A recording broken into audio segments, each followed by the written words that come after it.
coming straight from the cockpit. It's another episode of Lunatic Fringe with the fucking pilot.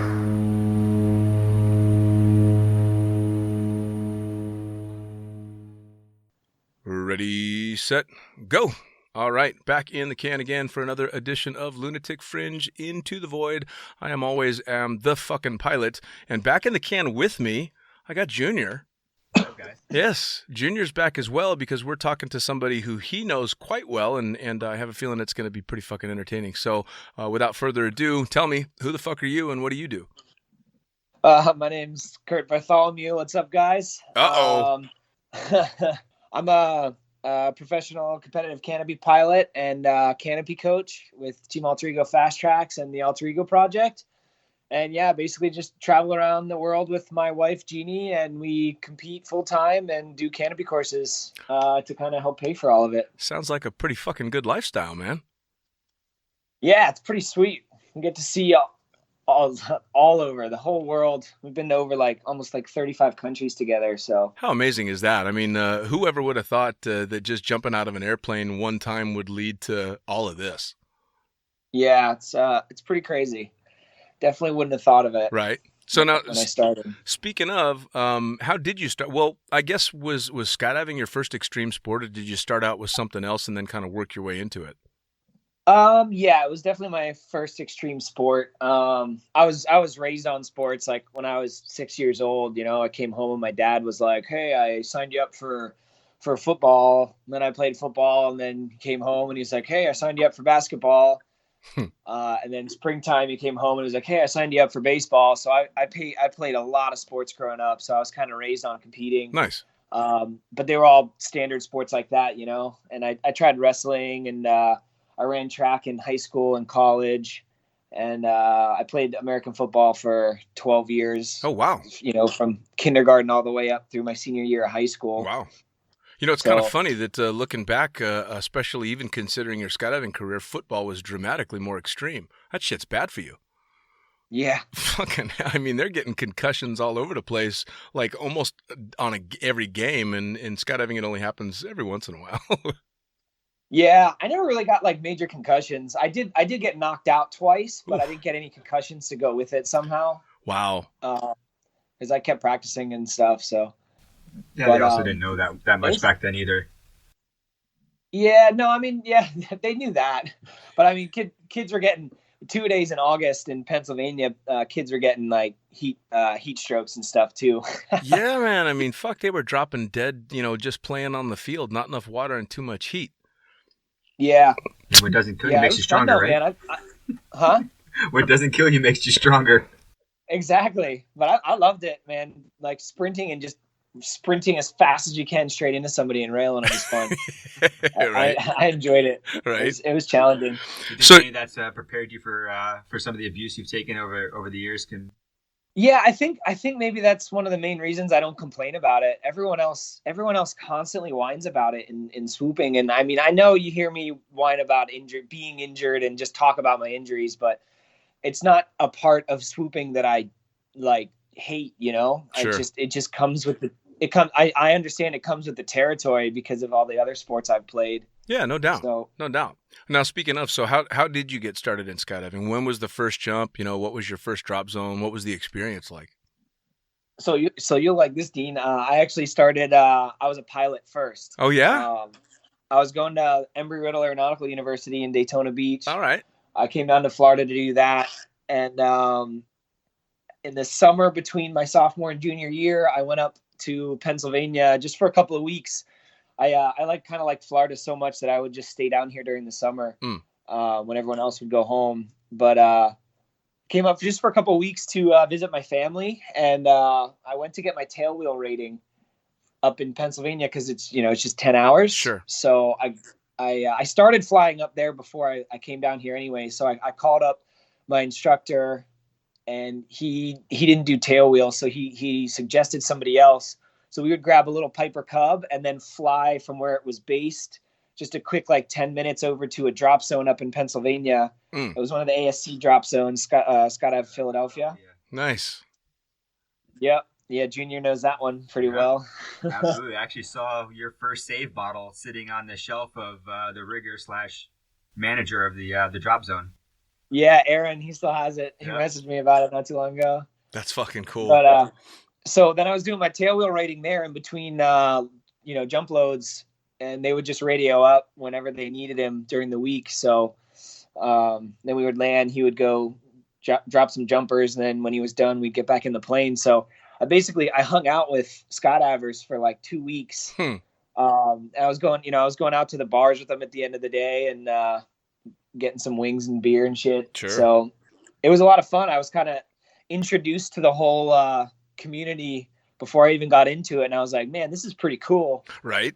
Well, So, and then I asked all the dumbass WFO questions hanging out with them, and realized you can go straight to AFF. And I was like, well, I think I would enjoy this pretty good. I don't need to do a tandem. sure. And what really got me interested in doing a jump was I got to, my instructor convinced me to go on an observer ride. But it was in a King Air, so that's why he wanted me to go, because those guys can have a lot of fun on the way down. Sure. The planes can handle it, but they didn't have a right seat. So I remember super specifically, they put a regular Javelin on me. It was gray with like maroon like trimming and piping and stuff. Of course they did. And they put me on the toilet seat right next to the door with just like a regular like shitty skydiving seatbelt. Like I could have easily just like fallen out if I was a retard. Oh no. But and then they're like, yeah, if you fall out of the plane, just count to 5 and pull this silver handle, and you'll figure it out from there. But it was cool because being right next to the door was way better than being up in the front, because I got to see the guys bomb out of the plane. Sure. So I thought that was so cool. Like I was watching them on the way down, not what the pilot was doing with the plane. So when we landed, he was like, "Oh, what'd you think?" And I was like, "Dude, those guys are crazy." And I was like, I just kept talking about them jumping out. And then my instructor was like, "Well, yeah, but what about the plane ride down?" I was like, "Oh yeah, that was pretty cool." You crushed the pilot's ego. I totally did, man. That's fucking... He was so upset. Good for you. That's awesome. Well, it's funny too that you, and it's very cool that you kind of did it backwards, and that you got hooked on the community before you even made a jump. The jump was kind of an afterthought, which is neat. Because, skydivers are a bunch of crazy, infectious motherfuckers anyway. So I can imagine that spending an entire week with them while you're kind of on the sidelines watching, you'd have to get bit by the bug. Yeah. And that was, kind of growing up and playing that many sports, I was always engrossed in that kind of aspect of everything. Like in college, my best friends, was the track team, because we all spent so much time together. So we all ended up being super, super close, and like we would go out and party together instead of having a set of friends that we all went and partied with and then go hang out with our track friends doing that. Like we all spent like the entire 4 years together. So it was kind of very similar feel. So sure. That's one of the things that drew me in. Yeah, I think that's all sports, though. I think all sports kind of have that bit of camaraderie, especially when you're in high school or even college and university and stuff like that. I think. Well, and especially as you push into something that's a little bit more rugged, so football for sure, but then you push into sports that have a little bit more, I suppose, risk to them, and you start to get that band of brothers mentality going on, because you just look over at the guy next to you who's jumping out of an airplane as well, going, all right, well, he's got some fucking balls on him as well, and it's a very similar, kind of feel to it all. Yeah, exactly. It's very cool. So you go out and your first ever ride along is on a toilet, which I love. That's fantastic. And you punked out the pilot, so definite style points on that. So the first jump, you went straight to AFF? Yeah. Cool. Yeah. And course was uneventful. You just kind of blasted through it. And did you know, like right away, fuck, I'm a skydiver now? Or was it, all right, that was cool, maybe I'll do it again? No, man, I was obsessed with it. I tried to do my all 7 AFF jumps in one day because I just loved it so much. And that day it was even out of a Cessna. Wow. Which was cool. But it kind of like I was comfortable in the plane, but also just like sitting next to like I remember being the whole door was clear, and I just remember kind of sitting there. And like being able to see out of the door that easily, I was just like, it was kind of intense, you know? Sure. Like I would have almost preferred a bigger plane to Now, not, you know. before that first jump, what was the goal with Embry-Riddle? I mean, you were working on your tail wheel. Were you planning on being a stick and rudder guy for life? Yeah. I wanted to be a corporate pilot. Mm. But I was getting my tail wheel because I was actually Embry-Riddle has a pits, and I was training to do competitions in the pits. Oh, nice. So I wanted to get all the ratings to be able to fly one of those. I mean, we couldn't take off and land it even if we had the ratings, just because of insurance. Sure. But this was like long term. I wanted to get everything I could to fly those more, because, man, that was one of the coolest things. Like, I was training for I never got to compete in it because the competitions near Daytona were always the same weekend as this big track meet in the winter at the University of Florida. So yeah, I never got to do it, but man, that was the best flying I've ever done. Like that makes me miss flying. Oh, I being bet. in a pit. I fucking bet. Well, So, I mean, it's the closest thing you can get to stick and rudder and rigid wings as what you're doing on a canopy now. Yeah. I mean, it's as hardcore as it possibly gets. Now, I was going to say, did you know pretty much right away that the canopy portion was going to take over for you? Was it the free fall that grabbed you, or just the whole thing? So in the beginning it was the whole thing, and then like I like the canopy side pretty good. Like I said, I tried to do my whole AFF in one day. I got 5 jumps in, and I was just even running track in college, like, you know, obviously just mentally, I was so smoked. Sure. So my instructor kind of saw I wasn't flying the same as the rest of the jump. So he was like, "Hey man, you're tired. Like, we need to just stop and come back tomorrow and finish." Right. And then I progressed pretty quick, and I was doing really well. And then I got my own gear and stuff. And like my 20th jump was my first cutaway. Nice. It was my third pack job that I jumped, because it was the third jump on my gear. So it was just a shitty pack job, you know. Sure. So I got an important question about that. Who buys triple sec as a save bottle? Seriously, bro. So that was not my choice. So here's the whole story. So we go up, we're on a Cessna, and it was just me and the other staff guys. It was the head packer and one of the video guys that they wanted to go do a hop and pop. So we ended up getting out low, like from 3,300 feet. And it was funny because the videographer that kind of organized the jump came up, and he's like, "Hey, you guys want to go on a flop and chop?" And then we go up, we exit, and I have a line over, it's spinning. And like, all I can think about is I don't want to lose my new gear. So I try to fix it. So I smoke it down, and then end up cutting away. And then I'm at 1,000 feet with like 5 or 6 line twists with 20 jumps. Jesus. And then, at 20 jumps, that's a double now. Oh my God, what am I going to do? Right. Anyways, I got out of it, landed fine, because it was a hop and pop, and I was right there at the drop zone. But and we found my stuff. But like, that turned me off to the canopy side of things, like it was like, holy crap, that was intense. I would think. And then the videographer also chopped, so 2 of the 3 of us cut away. So then we both owed Aaron bottles.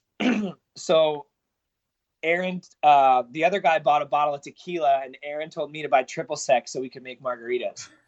All right, that makes sense. All right, So I'll don't. give it to you there. I'll give you that. I asked him what he wanted, and that's what he said. And then it was really cool, because then he invited us over to his house that night, and we all went over and we drank the bottles with him. And then he had me sign it.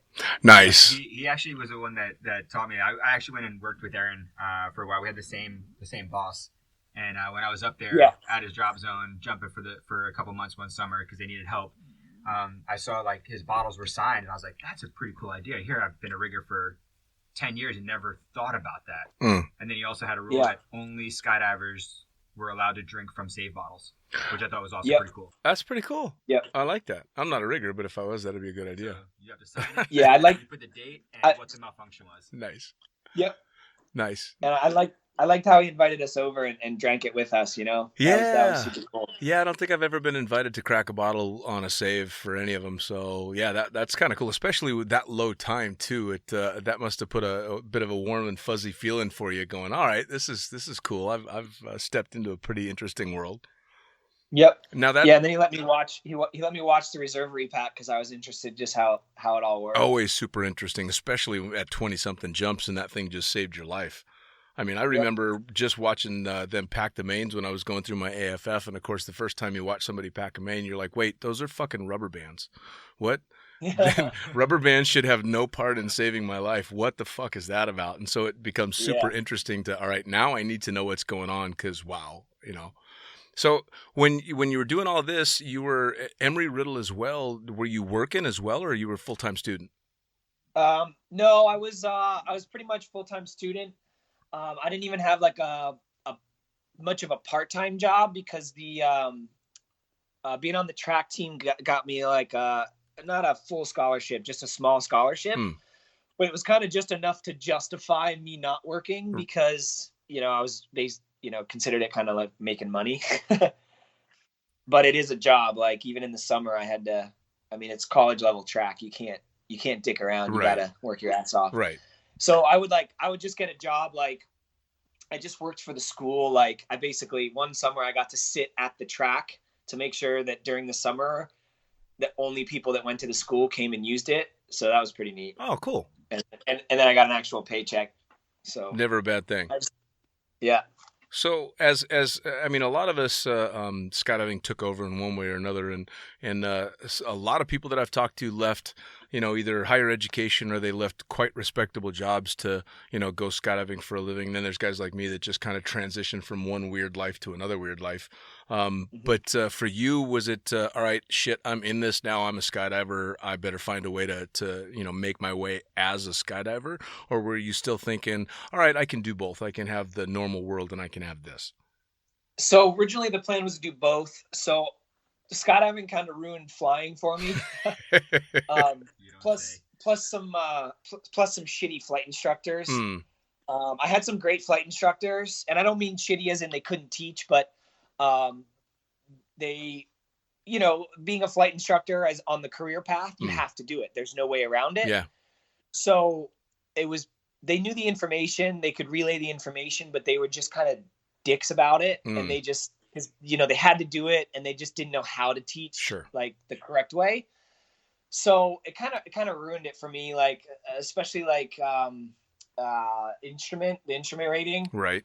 Like my instructor just was terrible at teaching, and like, he knew the information, he could relay it, but just the way that he did everything was just really terrible. And well, and especially when it's something like getting your instrument training done, if you don't have an instructor that you gel with, you're fucked, man. It's a lot of shit to try and retain, and if your instructor doesn't know how to put it in a way that's going to make sense to you, it's almost next to impossible. Yeah, and I mean, he could relay it to the way it made sense, but he didn't really help me learn it. He would just get pissed and kind of bitch, you know. So, oh God. Like, well, I learned, especially as I came up and then got a lot more flying in. Of course, I was one of the lucky ones that got to skip flight instructing because I went into flying jumpers right away. But most of the instructors that I dealt with had, you know, a couple hundred hours. They were barely out of student status themselves, just trying to get by. And so, yeah, all they wanted to do is start their career, and they're just in this never-ending loop of student after student after student. I couldn't even imagine. It's kind of like a skydiving coach. Yeah. Yeah, kind of. So, kind of. Yeah, it kind of turned me off to everything. I was literally like a week away from my instrument, and I just canceled all the tests and the practical, and I was just like, screw this, I'm done. Like, I don't care. And I mean, obviously now I kind of regret doing that. I should have just done the damn practical, so I just had it. But whatever. I suppose I can't blame you though. I mean, you're talking about a shitload of money, and if it's something that you're not really passionate about, fucking hell, man. At least scrap it for a while, you know. Yeah. So I still have like 200 hours of flying, and there was some other stuff with my school. Like I just kind of kept getting hosed and with instructors, and they were just pumping me for hours, and they kept telling the school that I needed more practice. And like I was about as good at flying airplanes as I am at skydiving. Like I was good at it. Like I was really good at it. And my nice instructors would tell me, and then the other ones that didn't have enough students that needed the money would just make me repeat stuff. Of course. So I just kind of got burned out really fast. Sure. So I ended up kind of like not quite like changed my major to like kind of flying off campus. My bachelor's is in aeronautics. Okay. And then I have airport management and air traffic control minors. Oh, wow. And a minor in air traffic control is just as good as a major to the FAA. Wow. And, you know, if you have a degree in that, it's a big deal to them. So then I was going to go down the air traffic control route because I had a lot of friends doing that. And the people that it didn't completely stress out and felt like too much at work, like they loved it. And you make a shitload of money and you have a lot of time off. Sure. So you don't always get to pick when the time off is, but you have a lot of time off and they could travel and stuff. So I was like, well, maybe I can, you know, I'll have a lot of time to jump and I'll definitely have the money.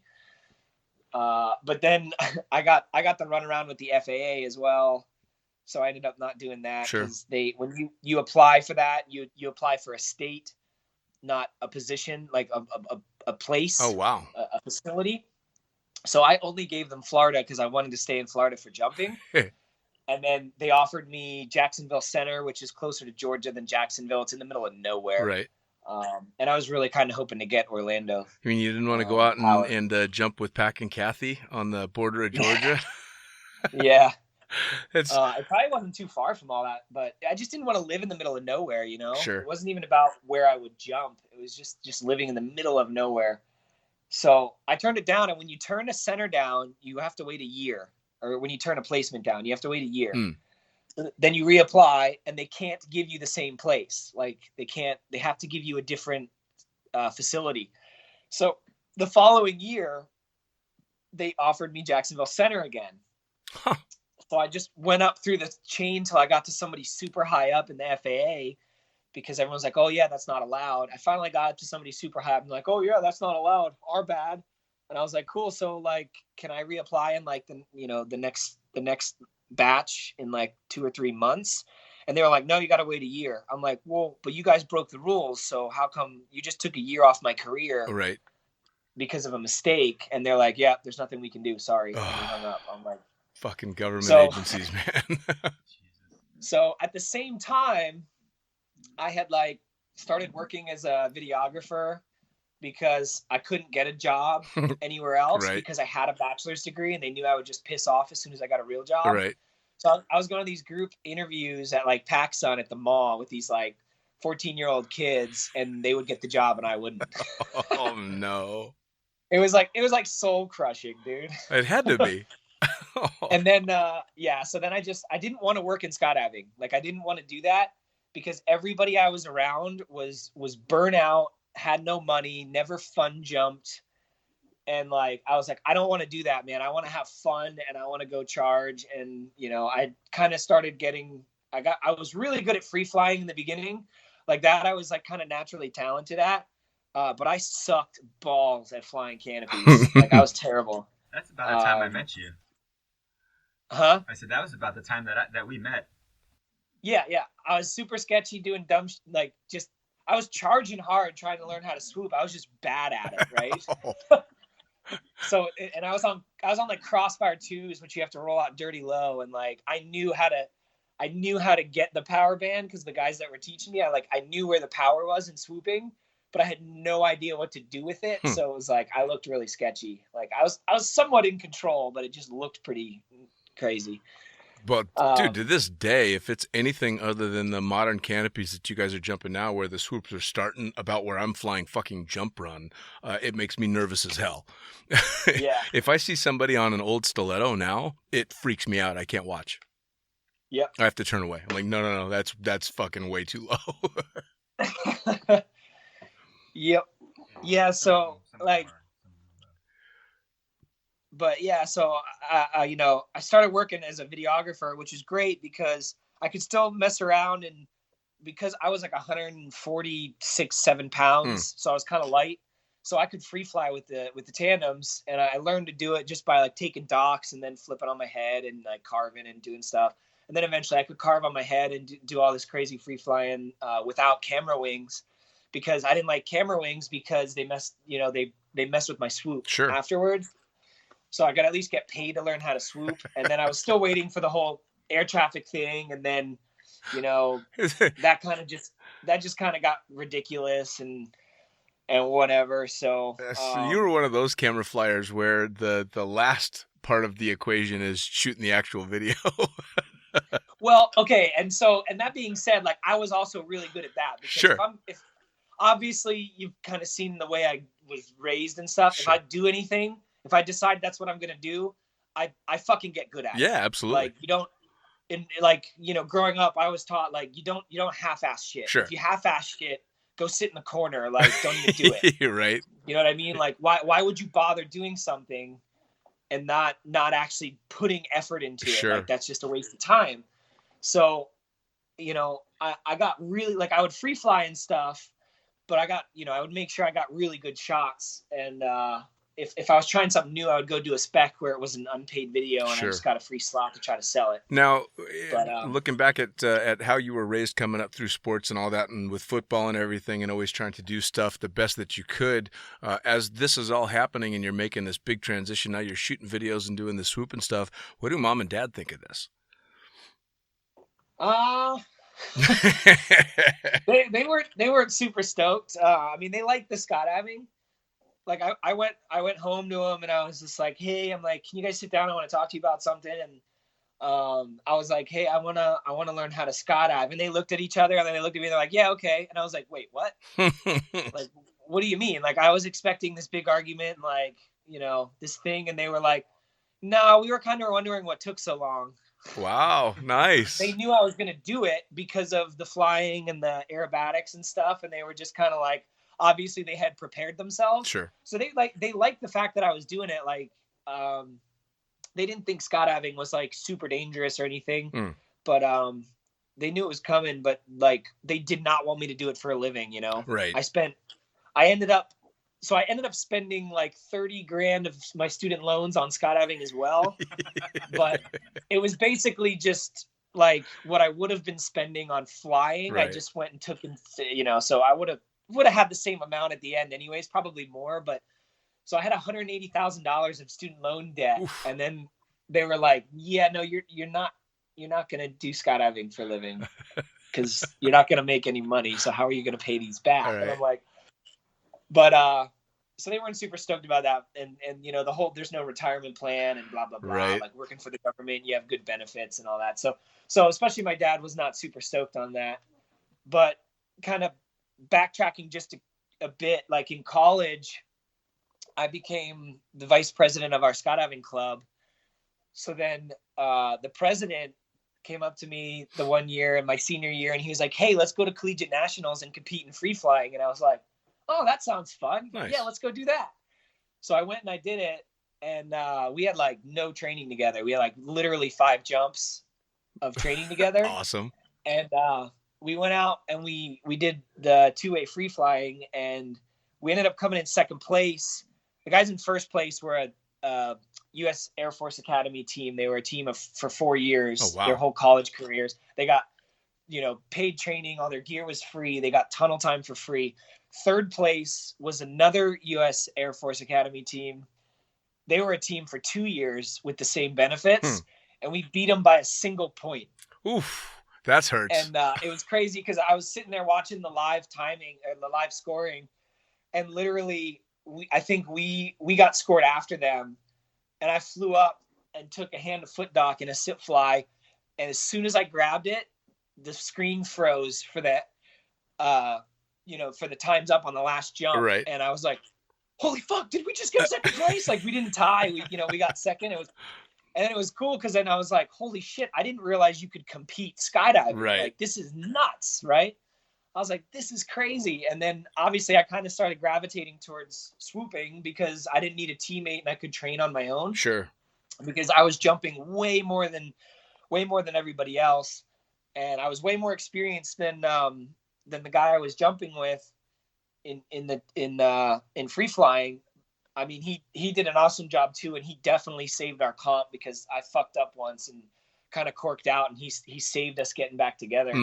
But it's just hard to find people that are that into it. Sure. I was doing 600 or 60 jumps a month, so I was doing like 750 jumps a year. Which is every fucking year. cranking if you're not working in the sport. That's a shitload of jumps. Yeah, dude. My first year, I did 737 jumps, Fucking just hell. like the airplane. Is that about the time that you met DL? Because he was another guy that would charge hard. And that's when I remember meeting you DL, when you were hanging out with DL a lot. Yeah, DL and Adrian Hart were the ones teaching me to free fly and to swoop. Wow. Like every weekend.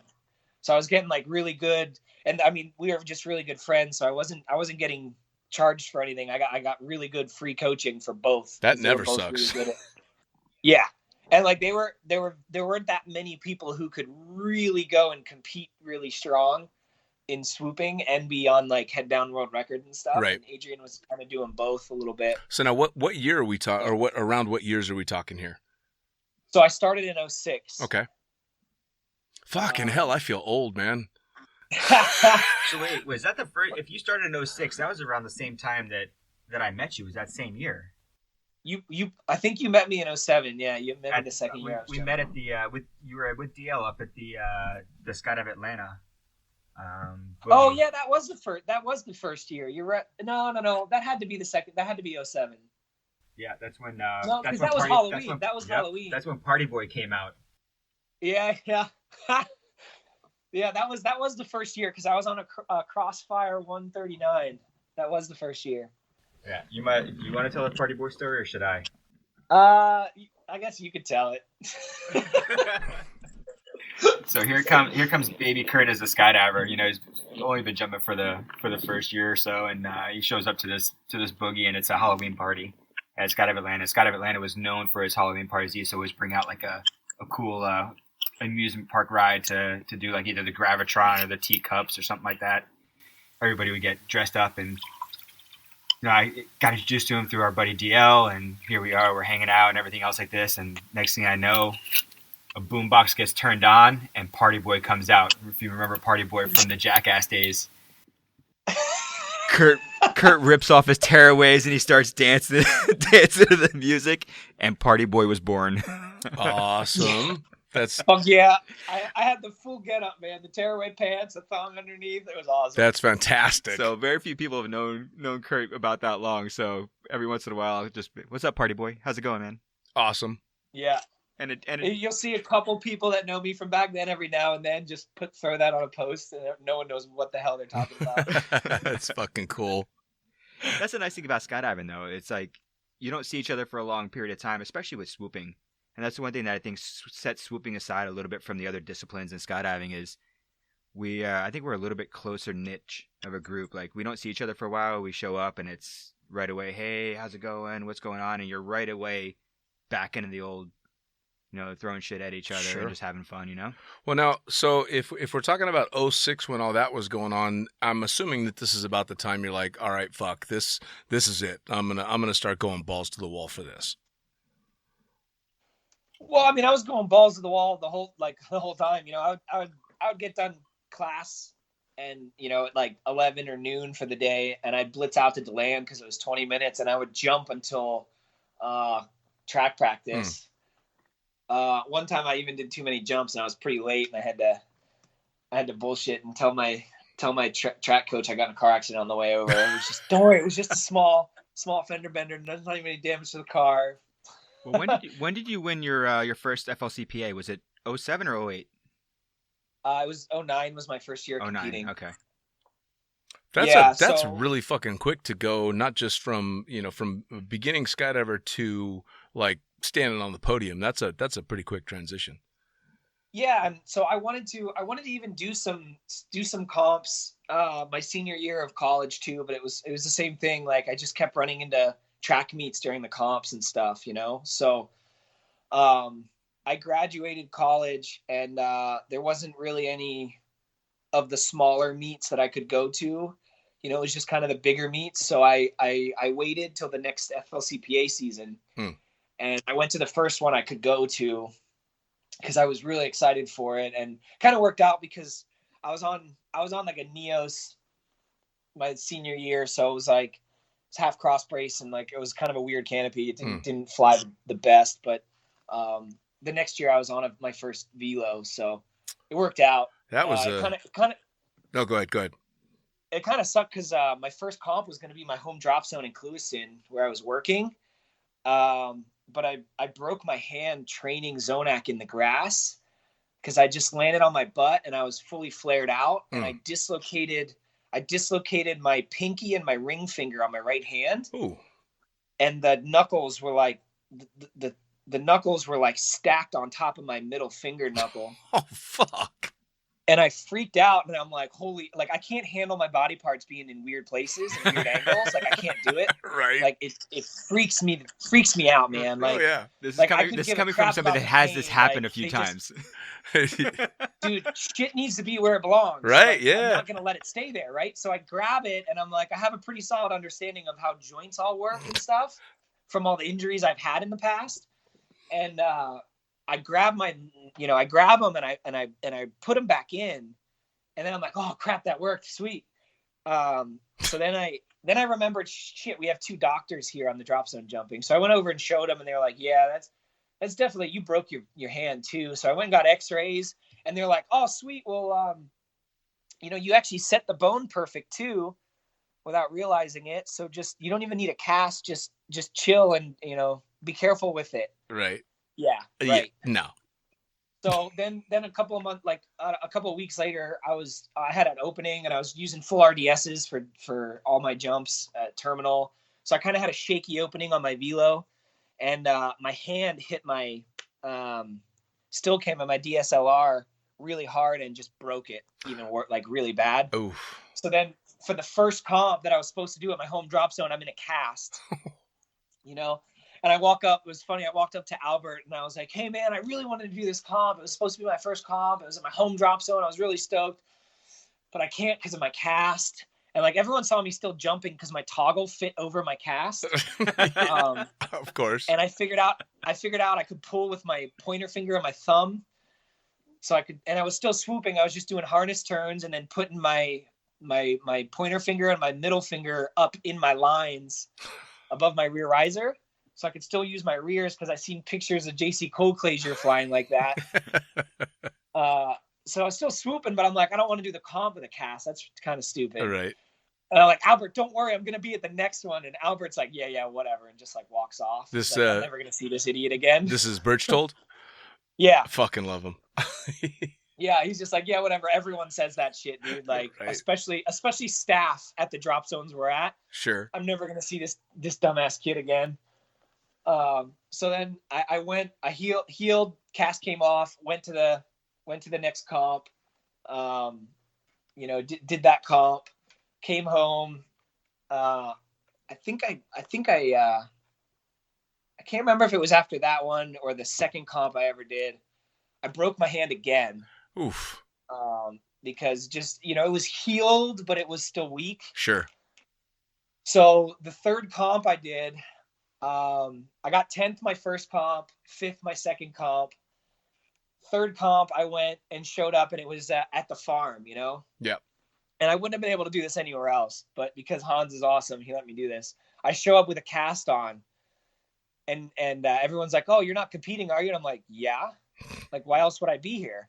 They're like, "Well, you have a cast. Like, what are you gonna do?" I'm like, "Well, I'm gonna take it off." Like, what do you mean? What am I gonna do? Like, I'm competing. Like, I'm over this crap. So I take my cast off. I tried to make this like little mini one with this extra material the doctor gave me, but it didn't work. So I competed without it with a broken hand, and that was the competition I won. It was the first one I ever won. Nice. Now the real question is, do you turn left or right? I turned to my left. Okay, so at least you weren't having to hang off the riser on your broken hand. I still was. Oh, fucking hell. I back, especially on 270s, back then I was hammering both my risers down for the whole turn, and I still did it. Oh, wow. And this was flying a velo. Yeah. Well, and back then there wasn't a badder fucking wing out there. Those things were amazing back then. Yeah, for sure. And I wasn't even on comp velos for that season. It was just a standard, regular 90 velo. Yeah, well, I mean, the comp velos hadn't even come out yet at that point. Well, I and think the only people Yeah, that I were guess probably you're right, the yeah. only people that were probably jumping were probably the PD boys well, and with to their be secret wings. Yeah. to be perfectly honest, unless you're an accomplished swooper, a fucking Velo is an amazing canopy. I'm never going to fly anything other than a Velo. My 96 does me quite well, makes me look dramatically better than I am, and it's got a lot more room for forgiveness for me anyway. I mean, the canopies that you guys are flying, I mean, holy shit. Yeah, as the Icarus Yeah, guy, I'll keep quiet. I mean, Junior knows I still use a comp velo for zone accuracy. Nice. Yep. Well, they're I'll fucking. throw my Peregrine in if I need it for the conditions, but otherwise I prefer the velo. I just won gold medal in Zonac and nationals with it again. Nice. Congratulations, by the way. I was following all that. That was very cool. Thanks. That was a brutal comp for me, but I was pretty injured for that. Yeah, I wasn't able to make it back. I heard the winds were quite interesting as well. Like starting like the day after a hurricane, and the first load went up, and it was sketchy, and people got hurt and everything. Well, I thought all you crazy fuckers were doing downwinds in the hurricane. No, he did. Yeah. He did. The winds were sketchy in the morning, and they were like 30 some knots, but the meet director waited till the proper time. He put us up because he just wanted one round on the first day just to make it easy over the weekend on everybody, so we weren't having to hammer out like 5-6 jump days. Sure. But no, he waited. It was like 18 knots where it mattered for the first load. The people who got hurt just fucked up. Like, it had nothing to do. A bunch of people were complaining about the conditions and all this weird dropout and stuff, but the conditions were fine. It's a U.S. Nationals that selected a team for 2 years, and it was the first round. Like, everyone was really nervous. Sure. And they were messing up, and I mean, you know how it is. It's easy to just want to blame some other stuff. Oh yeah, man. You always want to point the finger somewhere, just at least when it first hits, and then you can sit down for a little while and go, all right, maybe that was me. Yeah. I mean, the first round I went up and I was on a 61 at a 3.5 wing loading, and I was pretty injured. I had stitches in my hands because I like to hurt myself apparently. A lot. And you like to hurt yourself a lot. I had a super bad injury. I ended up having to get an injection in my shoulder just to make it through the comp. So the first round, I'm in the plane. I'm just like, it's cool, man. Just take it easy. It's the first round. You can't win the meet on the first round, but you can sure as hell lose it. Just chill. Sure. Just chill, dude. You said you were on to the bottom of my. You were on a 65 at a 3.1. You said.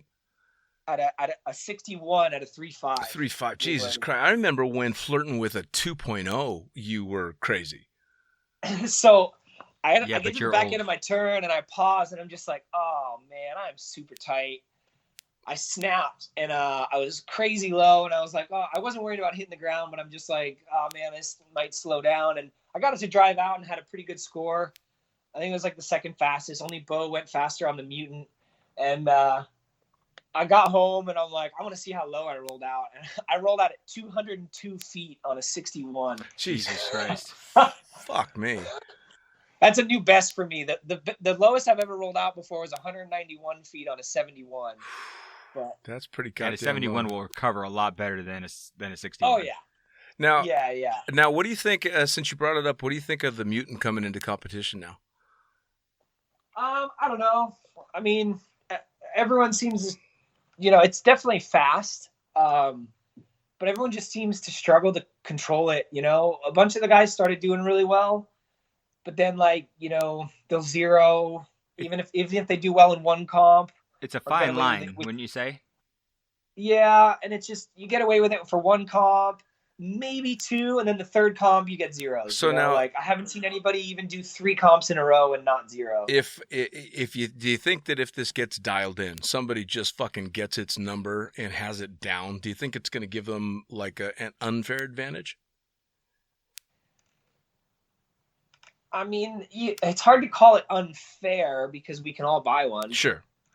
The only thing I think that should happen with this kind of stuff is, and it's never going to, but I don't think they should be allowed at FAI meets unless everyone can buy them. Yeah, I mean, kind of with something like that, it's almost when you're tossing in something that potentially has the potential to be so much better without necessarily changing the skill set of the canopy pilot, other than learning how to fly that particular harness, that I guess unfair is maybe not the right word, but it definitely could give you an advantage. Yes, it is an advantage. Yeah, I mean, and I think it's unfair if it's not available to to buy. Like now that being said, you can't just go, buy a mutant if you're not ready for it. You have to, and just like the Peregrine was and the Petra was in the very beginning, like you should be able to, it's not like they're just going to give one to any pro swooper. Right. That's fine with me, but it's like when it's just straight up not available, and it's like here, the 4 or 5 of you can have this way different technology. Even with the sail wing, the Schumann sail wings, it was kind of the same thing. Sure. It was only like 1 year or a year and a half on the Petra with Nick having it, but it was 2012. It was only a very small group of people, and I was lucky enough to work my ass off to get into that group. Sure. But I was fighting, tooth and nail to get in that group. And it was a huge difference between the two wings. Like you'd look at the competitions in that year, and you had the people that were on the all sail wings, on the Petras and the Peregrines, or I think at that point they weren't even the Peregrine yet. They were the XP or something like that, and it was a remarkable difference between that and the conventional wings that we're used to, the JVXs, the Comp Velos and that stuff. Well, I mean, it's almost, at least in the way that I see it as an outsider from the swooping community, it's almost like a swooper's version of performance enhancing drug.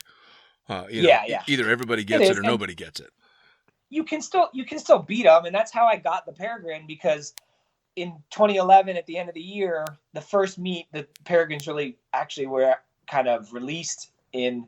I won the meet on a standard velo, not even a comp velo, but for going fast, I actually prefer the regular velo if I'm trying to do full power, and I prefer the comp velo for like zone accuracy and freestyle. But anyways, that's a kind of different conversation. Sure. But so I beat the Peregrines and the Petra that were at the comp. Still didn't get it. I got offered a sponsorship over that and a role in testing the Peregrine, which was really cool. Sure. But then at Nationals, 5 months later, I did it again. I won Nationals. So then it was like, okay, cool. You need to be a bigger part of this testing and development. And then it was like, I still had to fight for a Peregrine at the World Championships in 2012. Wow. They didn't want to give it to me. And I mean, PD wanted to give it to me. There was just, just like everything, there's politics. Like it's skydiving. We're all paying to go, but there's still politics. Sure. Which I understand. It's a part of the game, of course. I could have gotten rid of the politics and joined the factory team when they asked me, but I decided to do my own thing on my own team and see where I could take it. So I kind of, put myself in that position. I couldn't turn around and complain about it. I just worked my ass off to make sure I got it. So anyways, the consolation was you're going to get this Peregrine 2 weeks before the World Championships. So I only have 2 weeks to train. So I only had 60 jumps coming into it. And I didn't even know. Luckily I bought a fly sight. So I at least figured out how high to start the turn on. Cause it was, I went out and was doing weird stuff on it. Cause we didn't understand those wings back then. Sure. And it was like, we didn't realize when you load them that heavy, how much higher you need to start your turn. Oh man. So I figured that out, but in the whole comp, I was just like, I didn't know where to be. So I would just kind of get to where I thought I should be and not look at the gates until I rolled out. And then okay, where are the gates? Oof. What do I have to do to get through them? Wow. And luckily it worked. Somehow I made it work. And on one of the fastest wings ever made, and you're going, all right, where's the gates? Fuck. Yeah. But the thing is that everybody was having those issues in the beginning with it. Like we watched some of the guys from the PD factory team who have been flying that wing and testing that wing a little bit longer than even Curt had it, and you'd see them, they'd come in and they'd dig on it, and there was nothing to dig on, and they would go crashing. Oof. Yeah. Oh, the rears were so heavy and they were so powerful that people had really long rear risers and they were slipping on the rears because you had to pull so hard and they weren't used to it. And they'd slip and hit the water. Gee, well, and I'll tell you what, I mean, again, just from an observer and a fan of it all, the wipeouts, the fucking chows, that went along with stilettos and then up to the game with velocity. Fucking hell, man. When you guys eat shit on these canopies, it is nothing shy of epic. Life or death.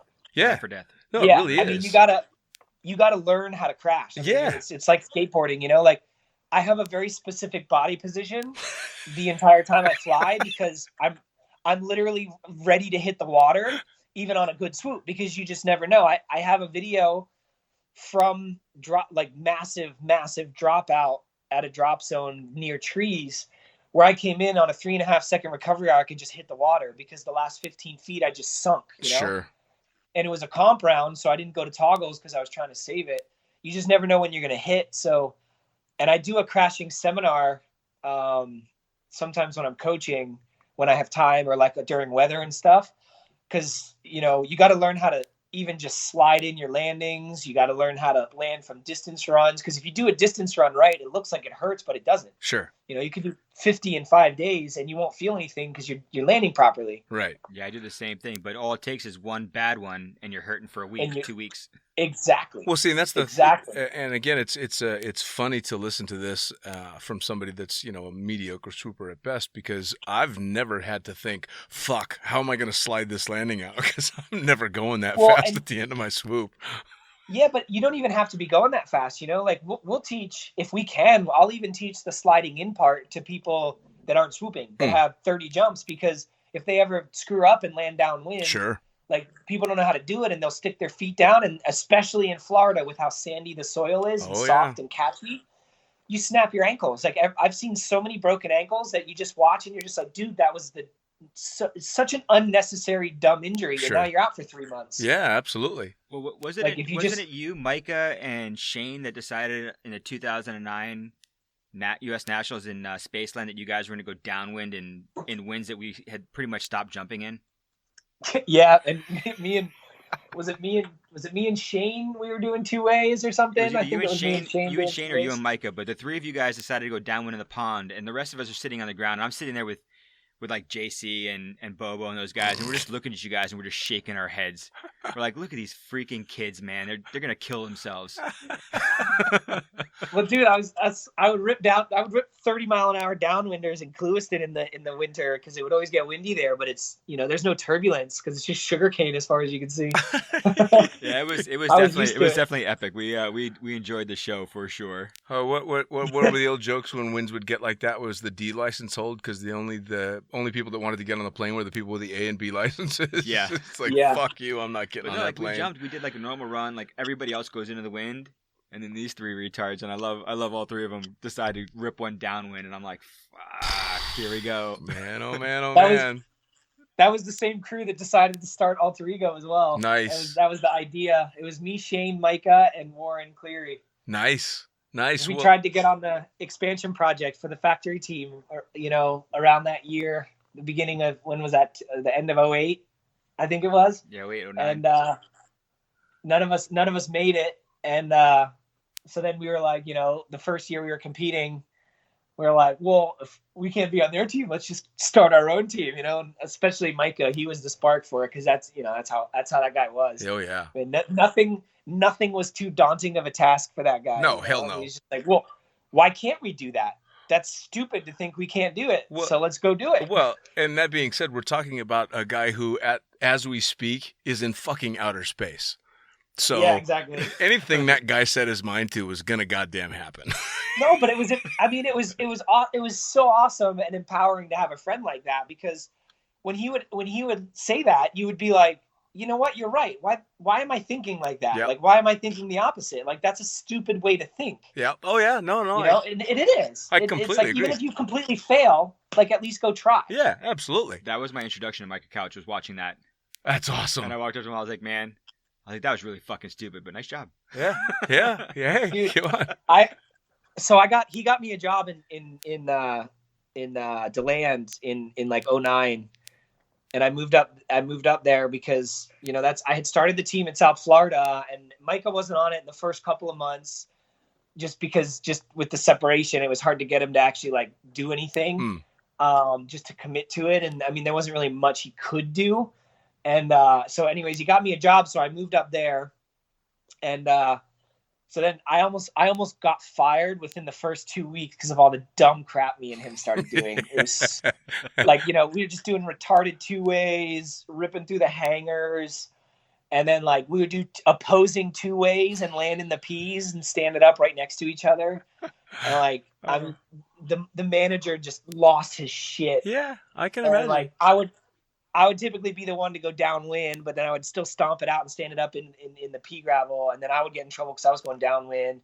And Micah did a right turn and I did a left. So we started doing these other 2-ways where our base legs were flying at each other. Oh, and we'd flare still in front of each other, cross over on fronts. And he would do a right turn and I would do a left turn. So we'd come back at each other. And it was my job not to hit him. And they were the sickest 2-ways ever, though, still to this day. And like, I mean, as long as you guys were safe, it was so one cool. person's job to, avoid the other one. I like that. All right. Yeah. You're supposed to it's not like, kill us. It was so crazy, though, because, like, I mean, you just think, like, even now I'd be, like, almost, like, slightly hesitant to do it. And we had such low experience to even try that stuff. Well, yeah. I mean, but it was just like, dude. And he was just like, yo, let's go do this. Like, why can't we do that? It's just like, I mean, like, duh, it's easy. Let's go do it. Well, there's something. And then it was. There's really because something to be said. Yeah, there's something to be said for not knowing you can't do that. Yeah. I didn't know I couldn't do that, so I fucking did it.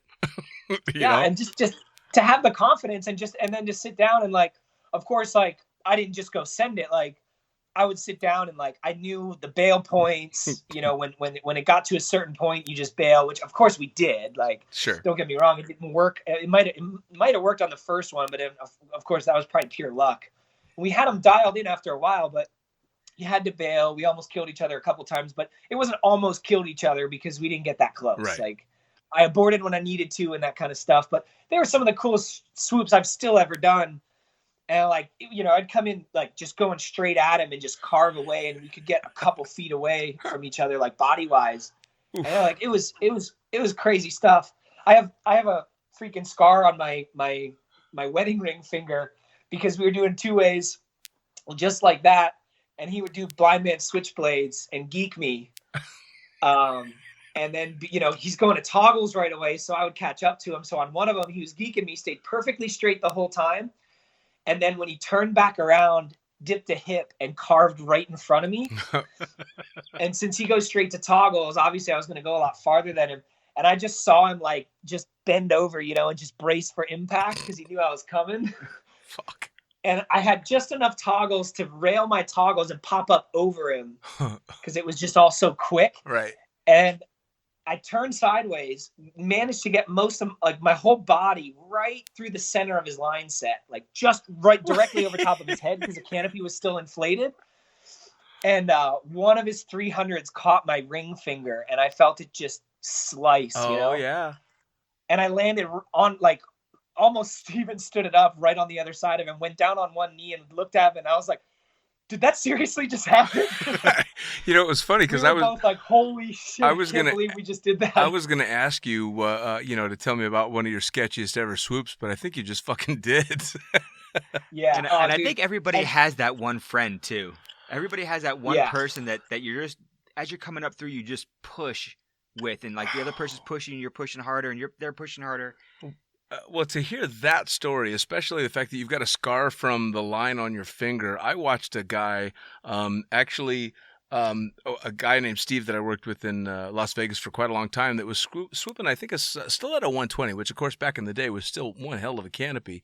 And we had a pilot that was off helping catch and was just out on the landing area messing around and bobbed when he should have weaved and caught an A-line from his neck, wrapped around him and scalped him. Oh, yeah. So I'm watching from the air as I'm coming in on my stiletto. I watch the canopy collapse in a weird way. I watch something flying, and then I watch a whole bunch of dust. So I land, and I run over to where it's all going on, and the pilot, who is the one that got caught, is laying on the ground on his back, moving, but not very much. And as I get close to him, his scalp from the back to the front is flopped over his face. Oh, God. Oh, yeah. I have to grab the hair. I lift it up to look him in the eyes, and I'm like, you're alive, right? And he's like, yeah, I'm all cool. Don't move. And laid the scalp back down.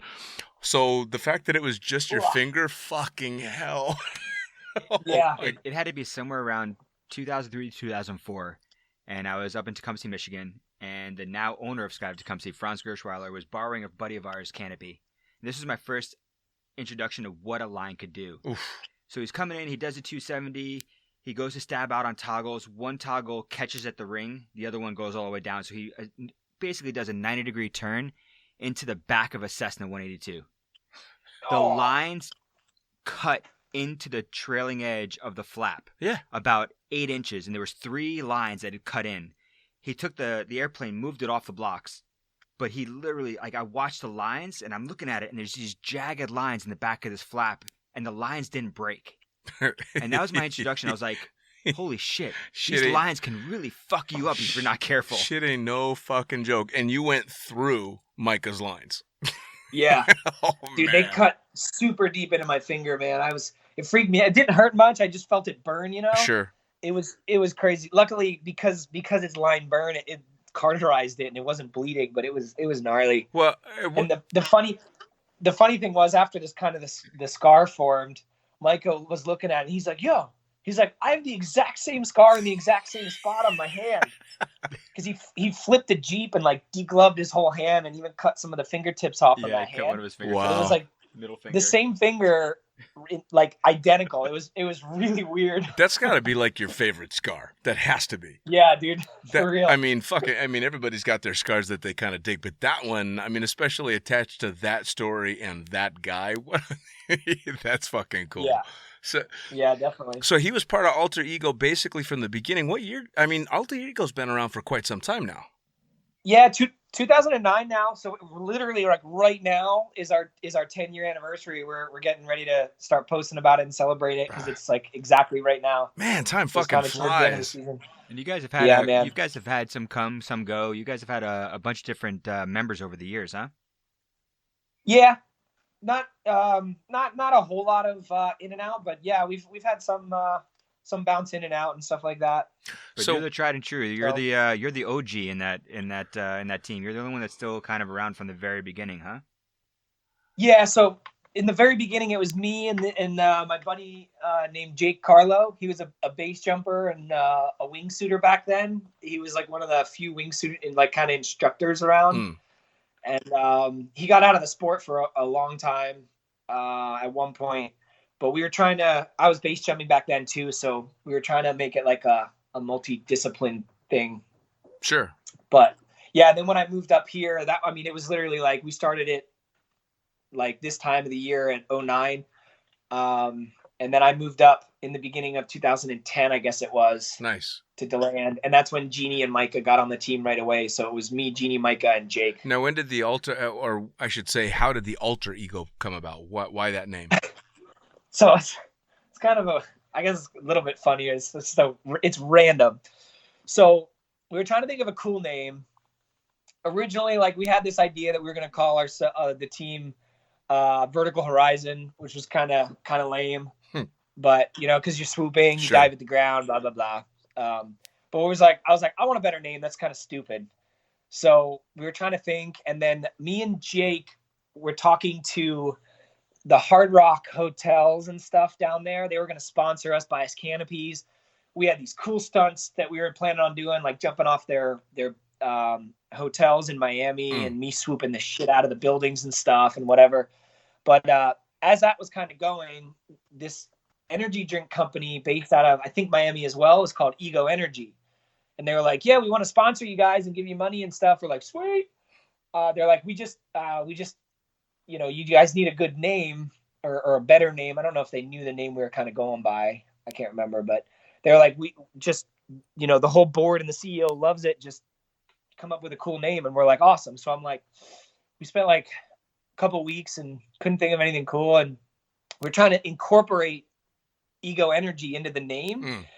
But that's not a very good word, right? That's a pretty negative word. Sure. If it's a team name. So I'm like, I don't want people to look at it, in a bad way. Right. So then eventually I came up with Alter Ego, and I'm like, oh, that's perfect. Cause most skydivers, their alter ego is their skydiving life on the weekend. Sure. It's like night and day. Or and their that'll junk work name. great for coaching. Cause back then I was free fly coaching, cause that's what I was good at. I hadn't really done much in swooping, obviously. So I was like, then we can call it the Alter Ego Project. You come get coaching and we help make your alter ego better, right? Nice. Your other life better. So I was like, man, that's really catchy. I like that. And I was still concerned people would be shitty about it and be like, oh yeah, ooh, the ego. But luckily that never really happened. Right. So, well, and then the best part is, so then we go back and we're so stoked. We tell the company like, oh yeah, we're gonna call ourselves Alter Ego. And then just crickets, like nothing. They just decided not only to not sponsor us, but just kind of stop responding. Like they responded once after that, and the guy was like, "Oh, I'm trying to get an answer from the board. Give me a couple of days," and then just never again. Of course. But at least we got a really cool name because I still love that name. Like I'm so stoked about that name. And, sure. So at least they did that for us. Well, now, so the team originally got formed. You were looking at multidiscipline, and of course, it's now become one of the premier swoop teams. But you also now do a shitload of coaching and instruction and all kinds of stuff, don't you? Yeah, just between me and Jeannie, we have over 700 students a year. That's quite that's quite an enrollment list right there. That's awesome. Yeah. So we have, and then we have a small group of instructors that we're really close with that coach for us. So now somebody's looking for coaching and they're going to turn to Alter Ego. I'm assuming that you're literally basically out of student status all the way up to I want to compete. Yeah, exactly. We have like four basic courses that have nothing to do with swooping. Plus then after that, air-to-air coaching that has nothing to do with swooping. And then all the way up to, hardcore competitive coaching. We coach XRW, team swoops, flocking, sure. Basically freestyle, anything with a parachute, we coach it. We have courses for. I used to run a lot of camera courses as well for different stuff I obviously was a tandem videographer. Sure. I even did a bunch of 4-way video just out of college as well. My second comp ever was a 4-way belly comp as the video guy, which we won. So awesome. Well, and being able to pass on that knowledge is a big thing too, but especially if you are, gauged towards keeping people safe and then giving them the correct way to work their way out. And one of the things that I saw. Yeah, and go ahead. Sorry, go ahead. No, I was going to say, one of the things that I saw that you guys were doing was, as a tandem examiner, I saw you guys doing some tandem stuff, and that's something that I've been doing a little bit along the way as well, because a lot of tandem instructors come up through and they start becoming tandem instructors at 500 jumps, and they don't really know a whole lot about how to fly a tandem wing and how to properly fly it. It's completely different flying a tandem than it is anything else, and I saw you guys had started offering that, and my hats came off to you guys because that was something that I've done here. Wherever I go, I do a little bit of coaching, especially for flying a tandem canopy and stuff like that. When I saw you guys launch your tandem course, it was kind of one of those like attaboys, like, yeah, finally somebody else doing something with working with tandem stuff as well. Which is super awesome because really the tandem canopies, at least in my opinion, and I'm a meat hauler. If you ask me my favorite way to jump, it's most likely going to be taking tandems. And the tandem canopies, especially the ones that are out nowadays, are such versatile canopies. But you got to know your shit. They can fuck you up because these are. In most modern tandem canopies now are what we would have considered a high performance canopy when I was starting jumping. They're stilettos for tandems. Yeah. If not more. And that's a big deal because, man, you've got to know how to land a tandem in anything from a nasty downwind to high winds, turbulent conditions. So the fact that you guys are giving courses on those canopies is awesome. Yeah. Me and Jeannie have only run a handful of those. I almost tried not to just because I'm not a tandem instructor. But it's still flying a canopy. They are different. We obviously know the differences. Sure. We have instructors who are even tandem examiners as well. And obviously we sat down with them and wrote the course with them to make sure everything was exactly the way it needed to be. Sure. But to be honest, especially like Junior said, a lot of the newer instructors who struggle, it's even stuff as little as simple as they always end up putting themselves in a flight cycle on landing, and they don't realize it, even though they know that under their sport wing, they'll just make that mistake. And again, it's like they always, everyone's mind, they don't mean to, I'm not saying they mean to do it, but everyone's mind always just goes to, well, what made that happen? Oh, I bet it was turbulence. I bet it was this. I bet it was that. And it was like, no, dude, it was your inputs. Sure. And real quick, for the You people know, like, out and there that's that okay. aren't skydivers, just explain really quick what a flight cycle is. So a flight cycle, basically, anytime you put an input into a canopy, it's going to just change how the parachute's flying. It's going to change the pitch. It's going to change the speed, which the pitch is just kind of what direction the nose is pointed. So the canopy just kind of goes through this little like yo-yo accordion effect to get back to normal full flight. Like the best way to think about it is being in like deep brakes and letting go of the brakes. The canopy is going to pitch down after being super flat, and it's going to be going really slow. Then it's going to pick up a lot of speed, and then it's even going to level off because it picked up some more speed, and then it kind of goes back to normal. So you don't want to land in any of that because you don't have any. You take away your brakes for landing. You take all your flare away. So for either newer jumpers or people that don't jump, a flight cycle is basically from normal full flight back to normal full flight after it recovers from whatever input you've put in. Exactly. Yeah. And the bigger the input, the longer the flight cycle takes. Yeah, absolutely. Well, and I mean, that was, I started doing tandems after I'd had a fair amount of experience in the canopy. So I was lucky in that I at least had a decent idea of what was going on under canopy. But there was more than once that because of my own inputs, when I flared, the only thing that changed was my expression. Not a nice fucking feeling, you know, when you stab the flare and nothing happens. It's horrifying. And I actually have a couple good videos of stuff exactly like that I use in all my tandem courses to show to the candidates what can happen and what a flight cycle is and how they can do the small slow input and how it can affect and change our flight cycle. So it's good. It's good. It's good that you guys we have the same thing. We have the same thing. We have videos and we have them on rears and people, you know, doing full somersaults on landing just because of flight cycles and stuff. Oh, yeah. Well, I mean, shit, I learned, unfortunately, what a flight cycle was in a negative way very, very low in the sport because I think I had maybe, I want to say less than 30 jumps at the time. And I was jumping. I learned in Las Vegas, and we drive down to Paris Valley was the only big drop zone, turbine drop zone. And we drove all the way down there with the instructors that had taught myself and a couple other people how to jump. And I was getting ready to go rent a rig, and one of the instructors says, "Hey, don't worry, I got a rig that'll fit you. It's got a real docile canopy." Well, I got 25 or so jumps at the time, so all right, cool. He's an instructor. He says docile. Well, it turned out to be a Turbo Z165. Right? So it's one of these fucking half and half bullshit canopies, and so the rig fit nice and pretty and everything, and I'm too stupid to know any better, so I go out and jump, and I pitch this thing, and of course, as soon as I'm under an open canopy, I'm going faster with brake stowed than I've ever fucking gone. I release the brakes and shit my pants. You know, I mean, that's exactly how you knew where I was. And as I come in base to final, I did exactly what you would expect somebody with sub 30 jumps to do. I stabbed the fucking toggles in a panic flare way too high. And then, of course, what did I do? I let up. Right back up. I let up and right back down. Exactly. And I drilled myself into the ground. And standing there on a fucking broken leg, I went, oh, so don't do that? Cool. You know, he learned real quick. Roger that. Yeah, man. Fuck, don't do that again. All right, fair enough. Now, to attest to just how stupid I was still on the load 2 loads later on a fucking broken leg. But I nailed the landing.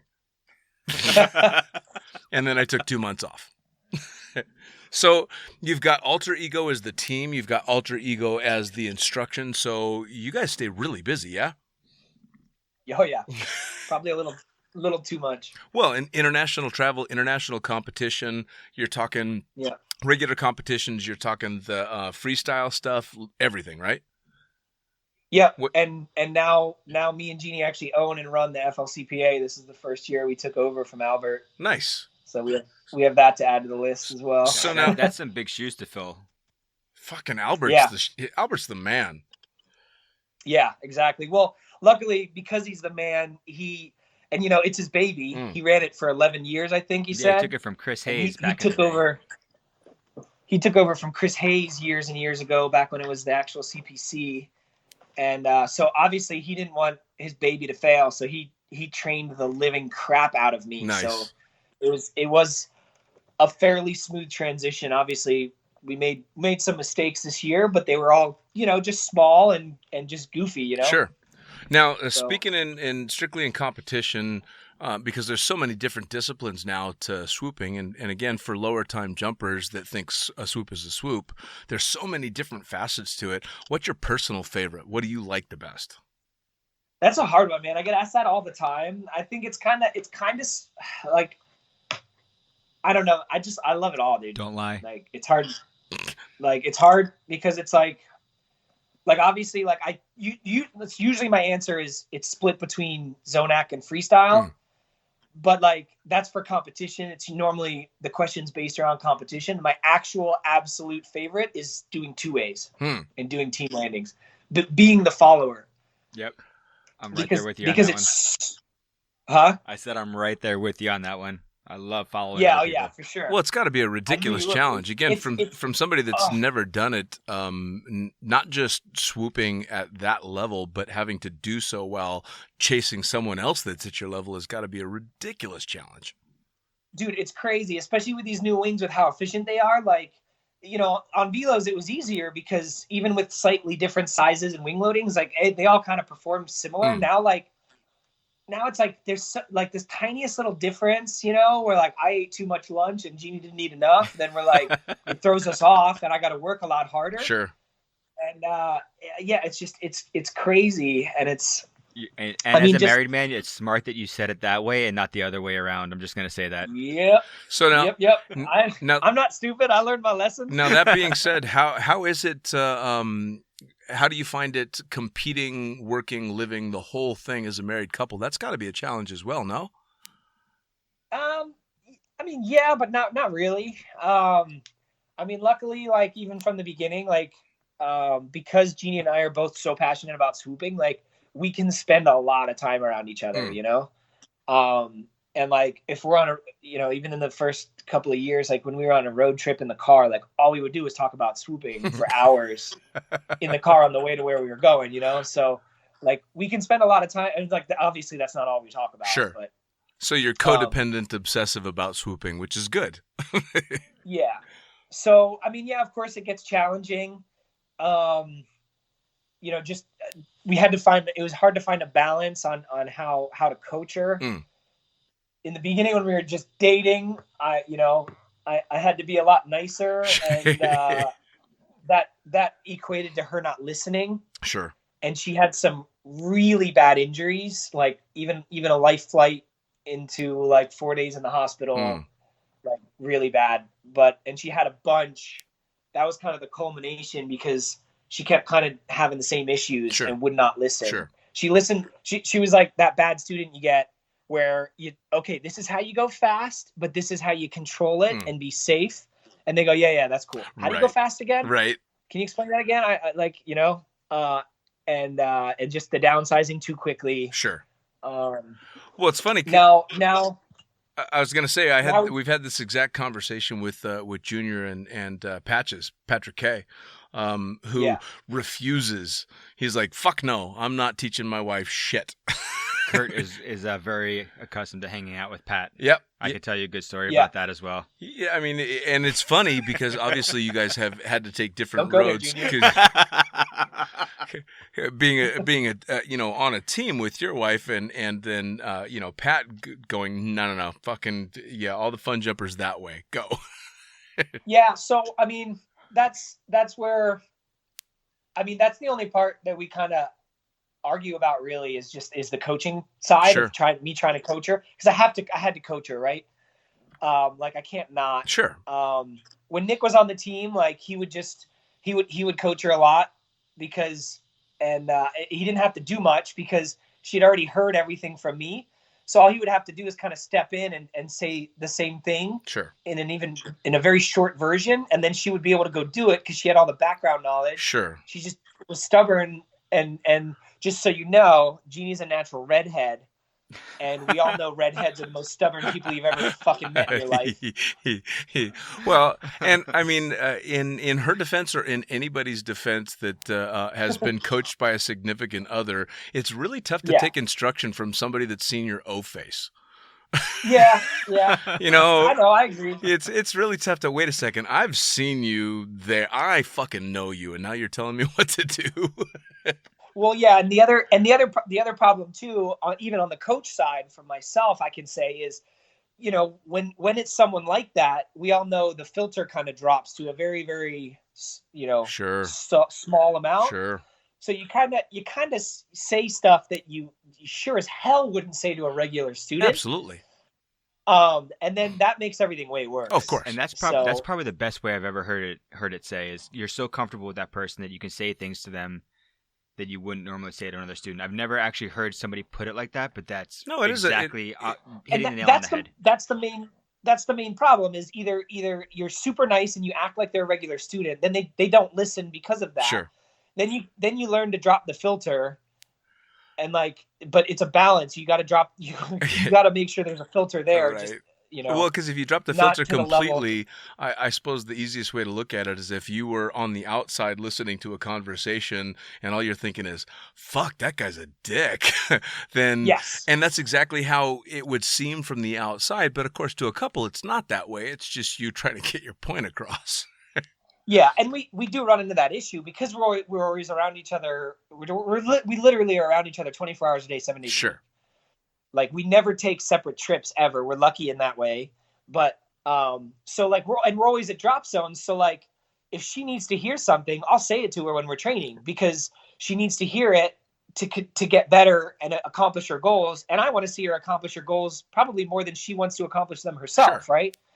So I'll be a dick and say what I need to because then she's going to learn it. And then at the drop zones, we kind of run into that where people are like, man, he's an asshole when he's coaching it. Well, I'll tell you. And it's like, yeah, I tried for years to not be. I'll tell you and what, we though. found that if I'm a dick, she listens. Yeah, well, and especially having overcome the injuries that she's had and to continue not just to skydive, but to compete at the level that she's at is really impressive, and part of that has to be that, I mean, it's a tacky phrase, but it works, the tough love scenario to really, it is, to punch it home. And it's not any detriment to her. It's your taking the skill that you've already earned and, imparting it to her in a maybe harsher than normal way because it sinks in.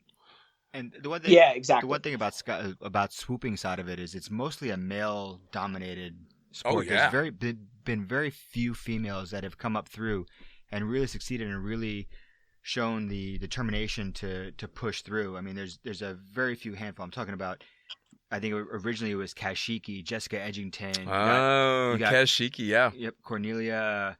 And Jeannie are some of the few, and now we're starting to see more and more female swoopers out there that are really starting to push and drive hard for it. You've got Olga that's out in Dubai, and some other people that are really starting to push hard, and it's nice to see. It's fucking cool because there's literally no reason that a woman couldn't be a gold medalist swooper and kick every guy's ass out there. Hence Cornelia. Male female has nothing to do with it. It's simply skill and training and all that, which is fucking awesome. To be able to see a truly level playing field is fantastic. And the other thing to keep in mind too is so females are obviously very different and their minds work differently and all that stuff, which it's just different. It's fine. It is what it is. They just have to train different, sure. And coaching Jeannie too. That's what we had to figure out was she can't necessarily think like me, sure, because she's a female. She doesn't think like a man. Like it's not one better than the other, and that's where everyone takes all this crap nowadays. Everyone just wants to get offended, and different doesn't mean better or worse. Right? It's just different. That's the biggest you have to thing figure too. Out how to work your way around that, and yeah. Well, you guys have done a pretty good job of it, though. For as long as I've been in skydiving, I have not just taken lessons from, but looked up to women in the sport because, quite frankly, there's ridiculously amazing female skydivers in every discipline that can just wipe the floor with me.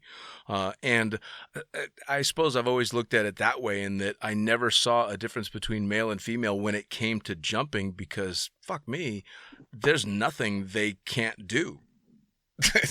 Yeah, and one of the things, I mean, Jeannie's been on a lot of boards and stuff, and and she was on the USPA was trying to figure out what to do with records and transgender people especially. Sure. Which that's not where I'm taking this, but she was just on a board talking about the whole difference between males and females. And the biggest thing the board figured out was swooping is so different because the female competitors that compete in free fall and stuff, they don't have to worry about getting as injured as we do, and even just literally going in. Like they have to worry about getting hit, and they've got knocked out or taken a knee to the temple and got concussions in free fall during training and competing and stuff. But it's not the same level that swooping is intense. Sure. To roll out that tight and that low, I mean, to do well in a comp, I mean, I'm still pretty damn close to being like almost scared every time I snap, because you're just so tight and you're so low, and that's how you get the power. Sure. And that was the biggest thing between the different, not even necessarily between males and females, of course, but just the different competitions. Sure. Was swooping is so much more intense, where the other, the four-way people, they actually sat back and like, oh yeah, I never thought of that. Like, I don't have to worry about dying while I'm competing, and you guys kind of do. Yeah. Well, I mean, how many of our friends have gotten hurt, or how many of our friends have died from swoop injuries? How many times have you hit the ground hard? I know I've done it a couple times coming up through the years, and it's just one of those things. It's we know and we expect for that to possibly happen, and we try to do the best we can to push hard and not have it happen. Well, in regard to any discipline in skydiving, there's no discipline in skydiving that's closer to that razor's edge. There's especially with the canopies that are flying now and the way that you guys are flying them, there's next to zero room for error. There really isn't. I mean, yeah, you can fuck up a run this way or that way, but when it comes to, coming out of your turn when you need to plane out when you need to, you've got next to no room. We're talking milliseconds. And I mean, those milliseconds on an 8-way or a 4-way or a free fly is the difference between a point and not getting that point, not a difference between a hospital stay or a podium. Yeah. That's the big difference. Yeah, me and Jeannie are really annoying to our container sponsors. Just giving Sunpath a shout out for dealing with us, because we're so unbelievably picky with how everything fits, and especially our risers and that kind of stuff, because you take that comfort away and your confidence is gone. Oh yeah. At the level that you're at, to throw gear fear into it is suicide. Well, I mean, not even just the fear, just like, hey, this doesn't feel that comfortable. So it's like, it's distracting when I roll out. And, I don't really like how these risers are working, because they're a little long, or, I just don't like the front dive loops or whatever. Sure. Like at the FLCPA before nationals, I was dealing with a really bad shoulder injury. I redislocated my shoulder again this summer, and I had to sit out pink open just to be fit enough, because I could not function. And I still only had 3 weeks to recover in between. And I almost cut the tip of my finger off right the day before that FLCPA. So now I'd spent the whole week trying to learn how to fly around my shoulder problems. Then you throw this in with no training, my finger and my grip. And I ended up getting a 0 because I went and snapped on a distance run. And, we had done our Zonac in the morning, and then we would switch to distance. And I think it was the second round. I was just a little bit tighter and low, but normal for me. But I was so uncomfortable when I snapped, because my whole right arm just wasn't working properly. Sure. I went straight to toggles. Oof. Like I just like almost before I even finished the rotation, with 30 degrees left, I just went straight to toggles, because I just felt so uncomfortable and out of control that I'm like, dude, I can't handle this. I went to toggles. A half a second after I finished the turn, I'm like, I didn't need to do that. Like I was fine, but you just take that comfort away, and you just lose all your confidence. Sure. As somebody who's known you for like 12 to 13 years, would you please just stop hurting yourself, for Christ's sake? No, it's how I did it. I like that. No, fuck you. I'm not going to stop hurting myself. Trust me, I wish I could, but no. It's your process. Kind of just part of pushing. It's your process. I know how I feel at 41. Dean knows how he feels now at the big 5-0. When you get up towards our age, man, everything hurts more. Just ease up just a little bit. Why you got to out me like that? I mean, you're an old man. Fuck off, man. Why you gotta out me like that? Like, people need to know how old I am. Fuck off.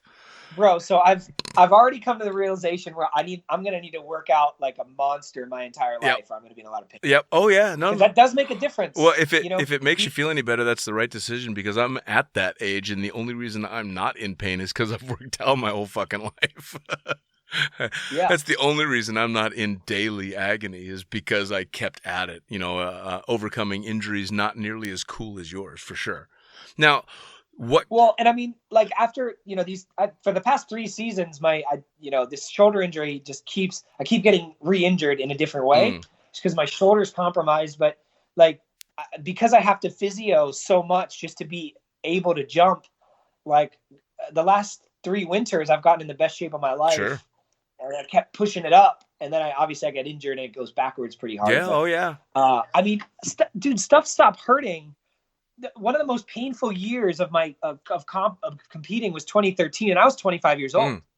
It had nothing to do with age. I was the most out of shape because I was kind of riding that college track shape for too long and not working out hard enough. And then I got hurt that year a lot, and because I got hurt, I couldn't even do as much as the little that I was, and I got super heavy. Wearing a very little in my weight belt, and because there's rules on that, and then. Everything hurt. Sure. Distance training hurt even when I was landing properly, and just everything hurt. I was 25 years old. Yeah. That's bad. Oh yeah. It's funny how quick your body will tell you, all right, keep on this path, and this is what you got waiting for you. It's really quick with that. I go more than a week with a decent workout regimen, and everything starts to hurt, and getting out of bed just fucking sucks. So you learn just out of necessity. All right, I'd rather hurt in the gym than hurt in the morning.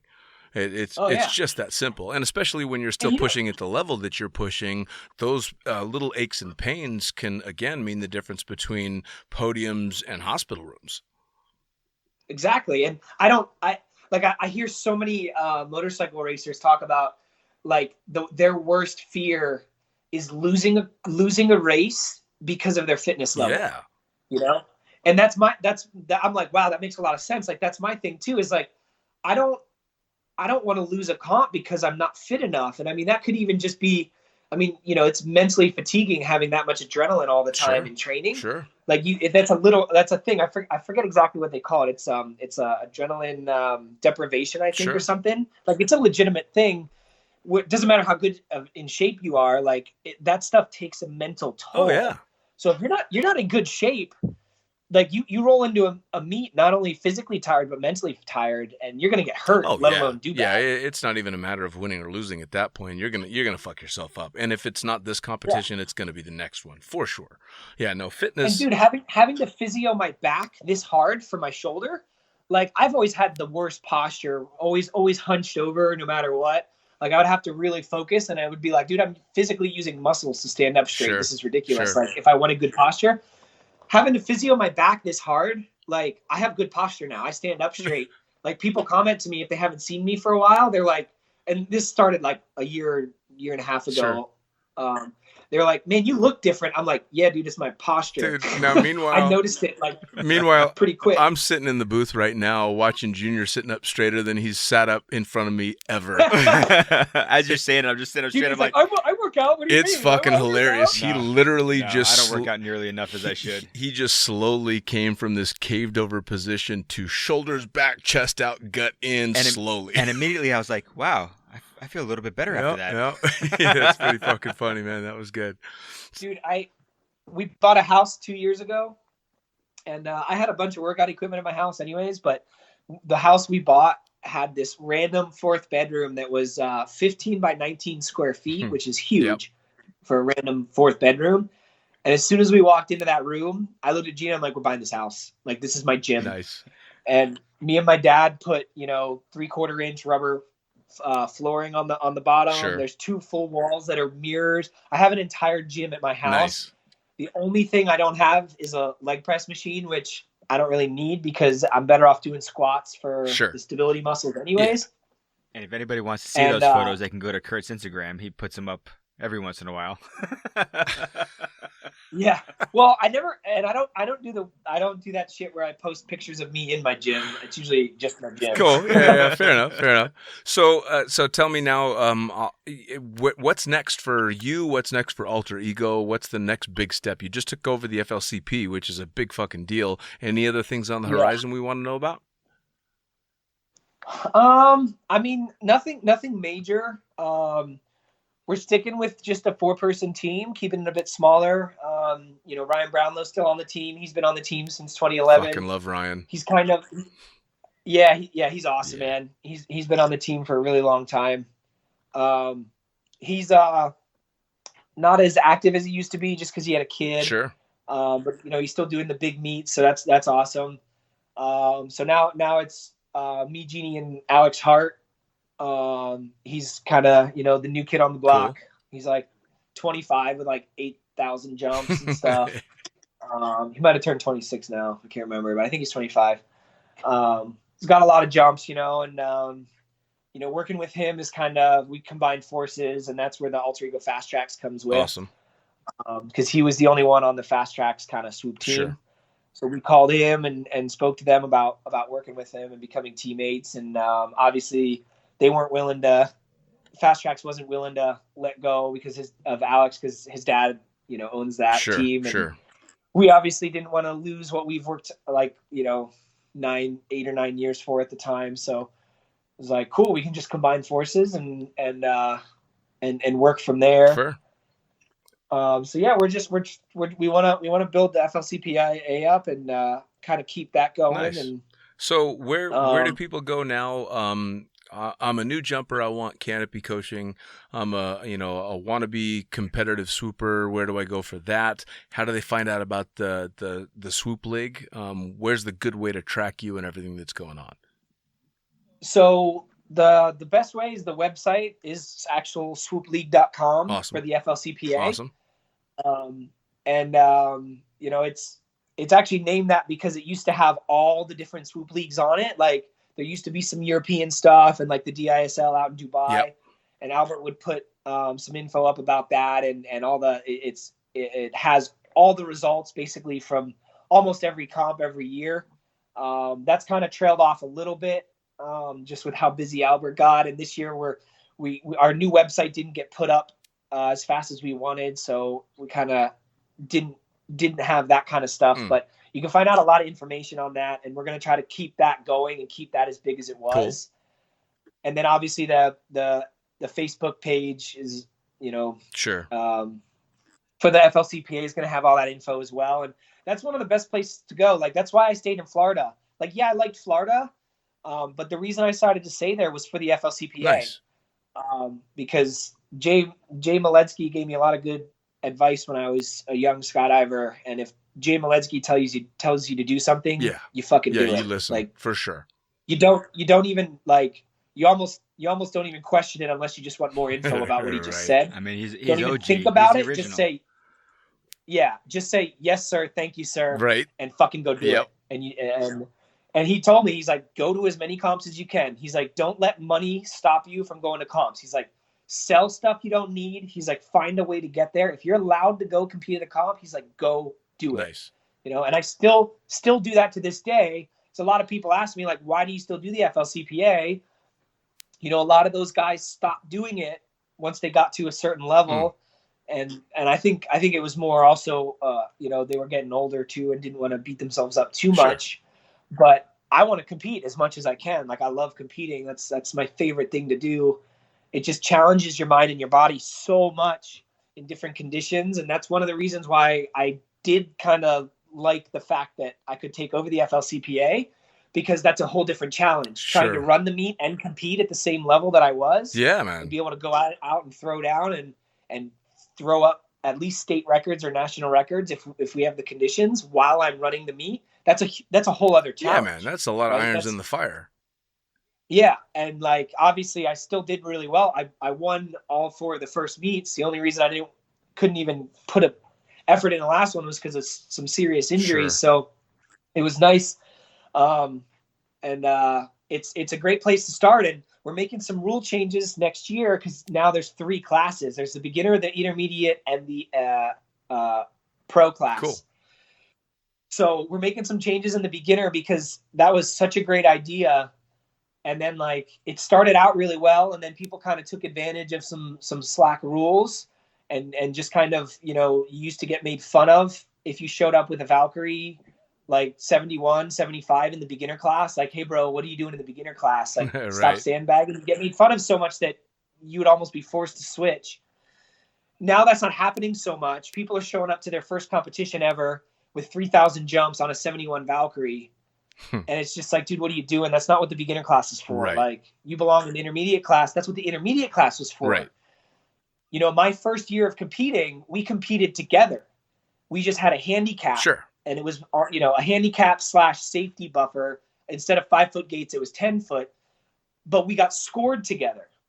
And that's So, the way it was like, back that in the first comp CPC that as I well. won- The CPC was the same exact way. Exactly. So then Albert split it because, you know, just the level of, we started seeing people getting crazy scores and crazy times with the compared to the pros. Even the year that I won, we were already starting to do it. You know, we were putting down too good of scores compared to the pros. That's why, like, that third comp I won, I beat all the pros too. And it was because of that handicap. Sure. The level was getting too high, so it got split. Sure. But then it was also less intense because people didn't want to show up till they thought they could win because I have to compete against pros. Right. And then the intermediate class got rid of that. And then people were doing it. They weren't joining as early as they could because the intermediate class was so strong. So now there's a beginner class. Sure. Which is So awesome. next year you're not going to be able to fly any of the Valkyries, Leias, Airwolves in it. You know, you got to fly the more square wings, the Velos, the JFXs, the JVXs. But it's because we're trying to get out even Saber 2s and Katanas. Sure. You know? We love seeing the guys on Katanas doing 90s, you know, or Saber 2s doing 270s or whatever. Like, we love seeing that. When those guys come out, like, they get the most help, you know, Sure. because one of the best things about the FLCPA, the reason I love it so much is everyone helps everybody. All the pros, even though it's a comp, they take the time to help the new guys and give them free coaching during the comp. Well, and that's something that I've actually always heard about the swooping portion of skydiving, regardless, is that it's very much heavy on camaraderie and heavy on helping someone, whether you're competing against them or not just because you want to see them do well as a friend, but because you want to help keep them safe. So it's this extra bit of help that you can give someone because the stakes can be so high, which is fucking awesome. Yes. Yeah, which is awesome. Now, and what's the big meets, you know, some of that, like, everyone kind of gets in their own mind and has to focus on themselves. So the bigger meets, that doesn't happen a lot, you know, as much. Sure. It's just more amongst like super close friends because Right. that's all anybody can really give. right? Because the meet is taking so much from them. Right. Because, I mean, even for me still, you know, a U.S. Nationals will still feel like a world championship, even if the flying isn't quite as high of a level, just because of what's at stake. You Sure. screw up, you don't even go. Yeah, absolutely. So it's you're not even talking about the level of flying. You're just talking about the stakes. So mentally, it's crazy. But the FLCPA in the middle of the comp is when the new guys need probably the most help. right. You know, because it's so intense and you get so much out of it, and that's why I love the FLCPA so much. And For sure. you know, our team started getting as involved as we could as early on. I was always being the lead coach, not training all day Friday to stand at their pond and give every single person coaching on every single landing. Sure. Was helping people during the meets. We started, especially when all the class splitting, and then they brought out wing loading rules just to keep people from overdoing it in the wing loading compared to their experience level. Sure. Because we started seeing that even happen with pros at big meets. There was some really bad accidents and even a couple of fatalities. Yep. So that's more for a safety thing to keep people to check in what they're doing, you know. Sure. It keeps it safe, but a level playing field, which is great. Yeah. Because that's what it's all about. And so we started. That's a lot of medals for the league and stuff, and awards for the league to pay for. Sure. And going home with a medal, even if it's a little rinky-dink, you know, pretty cheap-looking medal, it's still something physical to show how much hard work you put into it. Yeah, man. I mean, it's the medals. Well, just being in the competition in general is badass for any jumper to be able to go out and say, "Hey, I was in this competition." It doesn't matter if you came in dead last, but like I competed in the '98 Nationals for sky surfing, and I'm a silver medal out of 2 teams that competed. Yeah, That silver medal is cool. that silver medal is hanging right fucking next to me now because I competed in the U.S. Nationals in an open class. I've got a silver medal. So yeah, and that's badass. Yeah, And absolutely. The beginning of the CPC and the beginning of the FLCPA, there were no medals. It was either a cash prize Yeah. or thanks for coming out. Like if you were lucky, you got your money back for the competition and you went home. Yeah. So it's And nice see, to see and the that's what I mean. progression Like I through the spend money. years. Like you spend money. Like you spend it without thinking about it. Sure.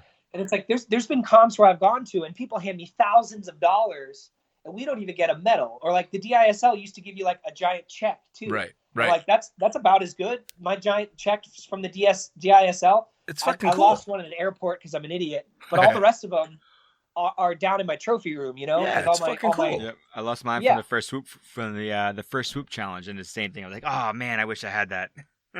Yeah. So- and the year I won, I couldn't get it home because it was so big. So I don't have that one either, and that's a bummer. But I think that's what happened with mine.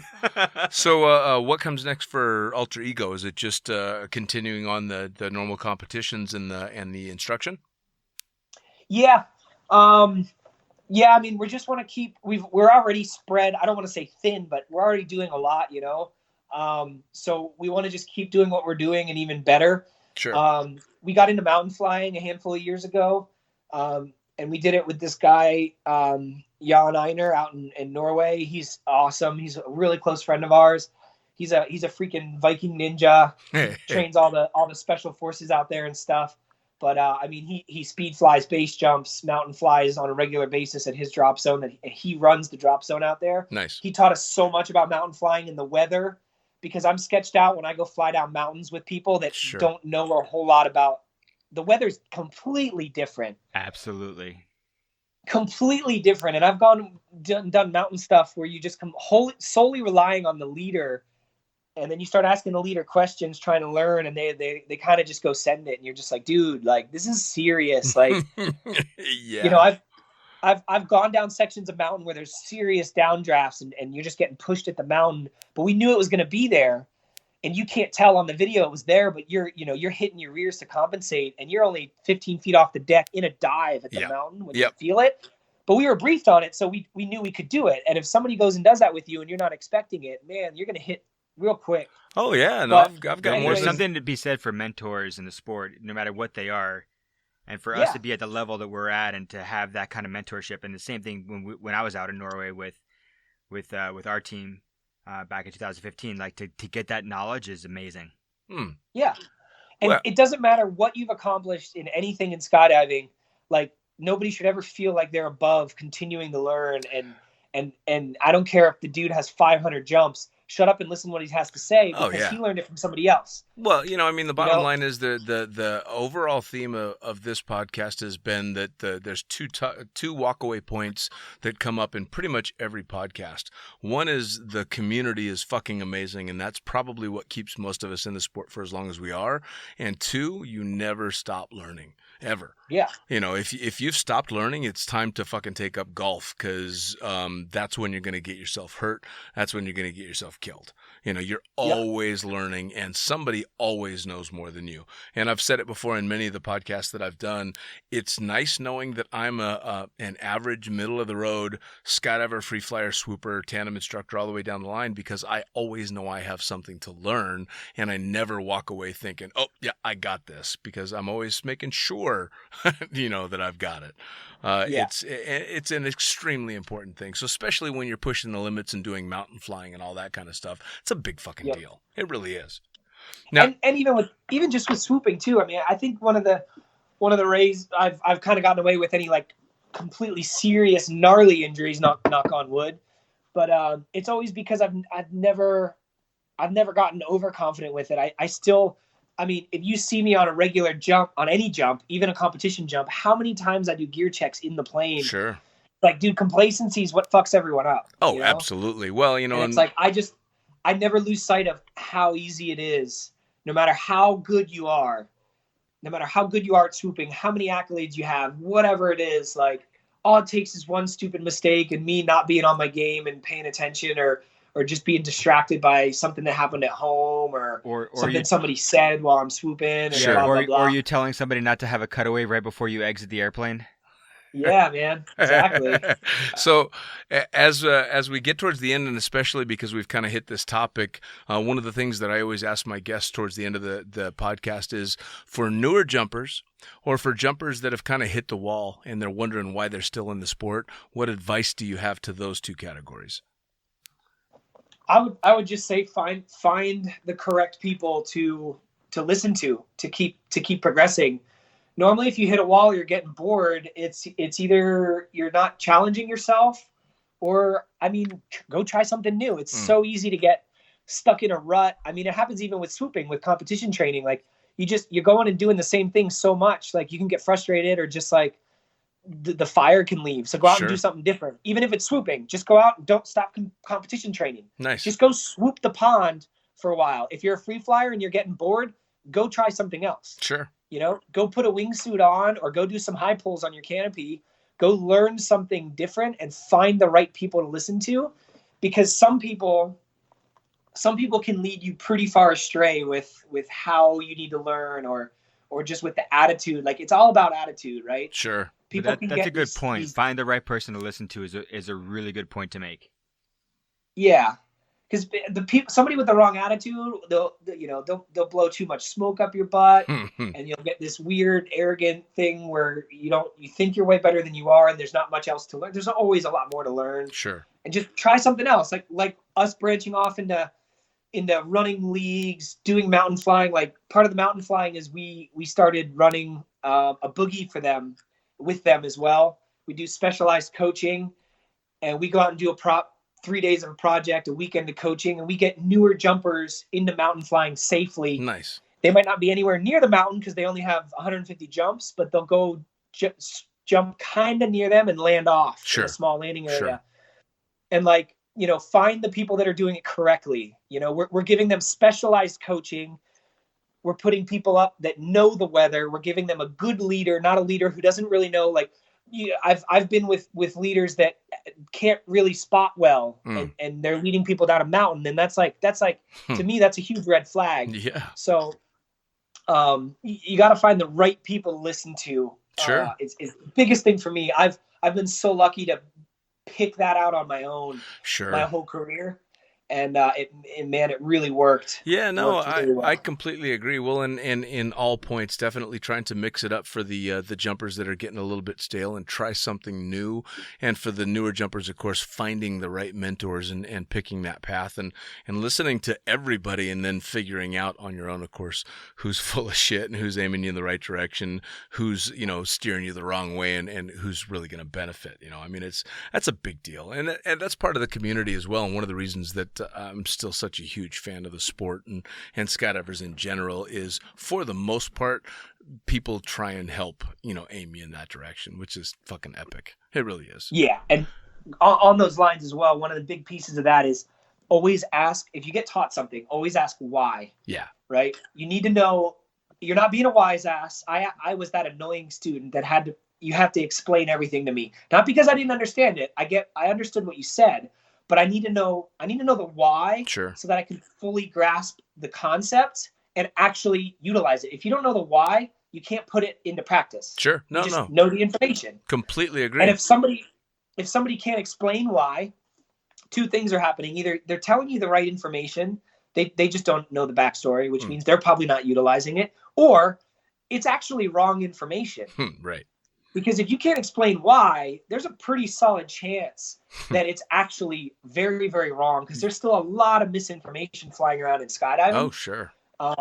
Or at least even just better techniques. And of course, you're going to be able to explain why you do a bad technique as well, but sure, it's at least going to help. And if they can't explain why, don't just throw it out the window and assume that it's crap. Find somebody who can explain why. Right. Because if it's crap information, the person that can explain why will tell you the correct information Yeah. and explain why that's right. Yeah, absolutely. You know, just get as much as you can, for sure. I completely agree. Now, on the subject of alter ego, how do people track you guys social media wise? Where are you on Facebook, on Instagram, on all that stuff? Oh man, we have everything but Twitter basically. Yeah, we're on Instagram. Social media are the big two one, and then our website as well, which is thealteregoproject.com. Okay. And then of course me and Jeannie have our personal pages. On Facebook we have our athlete pages. And then we have the team page, the Alter Ego Project coaching canopy school page. We have the FLCPA pages for every single one of those. Awesome. So any one of those outlets, there's a contact form for the FLCPA website and for Alter Ego that goes to me and Jeannie. So any one of those we check all the time. Awesome. Awesome. And for anybody that's listening to the podcast, you will find links to all the different ways to get a hold of both the FLCPA as well as Alter Ego so that you can track everything that's going on. Keep an eye on competitions. Keep an eye on whether you want to compete, whether you want to learn, the whole 9 yards. And I'll tell you what, Curt, I cannot thank you enough for taking the time to sit down and talk to me. I guarantee this podcast is going to be one of the ones people are definitely going to want to listen into. Really fucking cool stuff. Cool, man. Yeah, thanks for having me. Yeah, man. You caught me at the right times. I'm not jumping for the next 5 weeks. Perfect. Perfect. Buddy, it was really good talking to you. I can't wait to see you again. I'm sure at competition at some point we'll run into each other. Hell yeah, man. We do it all the time. So all right. Well, perfect. I mean, the best of the wife, and I can't wait to see you guys. To Curt on the line. Yeah, same here. To Curt on the line and to Junior sitting here, gentlemen, thank you so much for the time, man. It's been fucking fantastic. Take it easy. Take it easy, buddy. All right, fucking hell. That's another issue of Lunatic Fringe, Into the Void, in the can with me, the fucking pilot, and Junior Ludwig. Yep, David Junior Ludwig here as well. Again, we were brought to you in association with, help me out, Blue Skies Magazine. Fuck you, the greatest magazine in the known Absolutely. goddamn universe. Absolutely. BlueSkiesMag.com is where you're going to go if you want to subscribe to the magazine, because let's face it, if you're not already subscribed, you're an asshole. Absolutely. So subscribe to the fucking magazine. It's an awesome magazine. You should definitely subscribe. At BlueSkiesMag.com. If you're a photographer, you're going to take pictures, get it on the cover because it's badass. Seeing your picture on Instagram is bullshit. You want to see it in print. Absolutely. You're also going to go to them if you want to write an article, because if you've got a cool story, put it on pen to paper. If I can write for them, so can you. Also, advertising. Got some cool shit to sell? Need to get your word out there? BlueSkiesMag.com. For me, I'm the fucking pilot. You're going to go to thefuckingpilot.net. That's where you're going to get all the cool shit like these podcasts over and over again. T-shirts. I have T-shirts.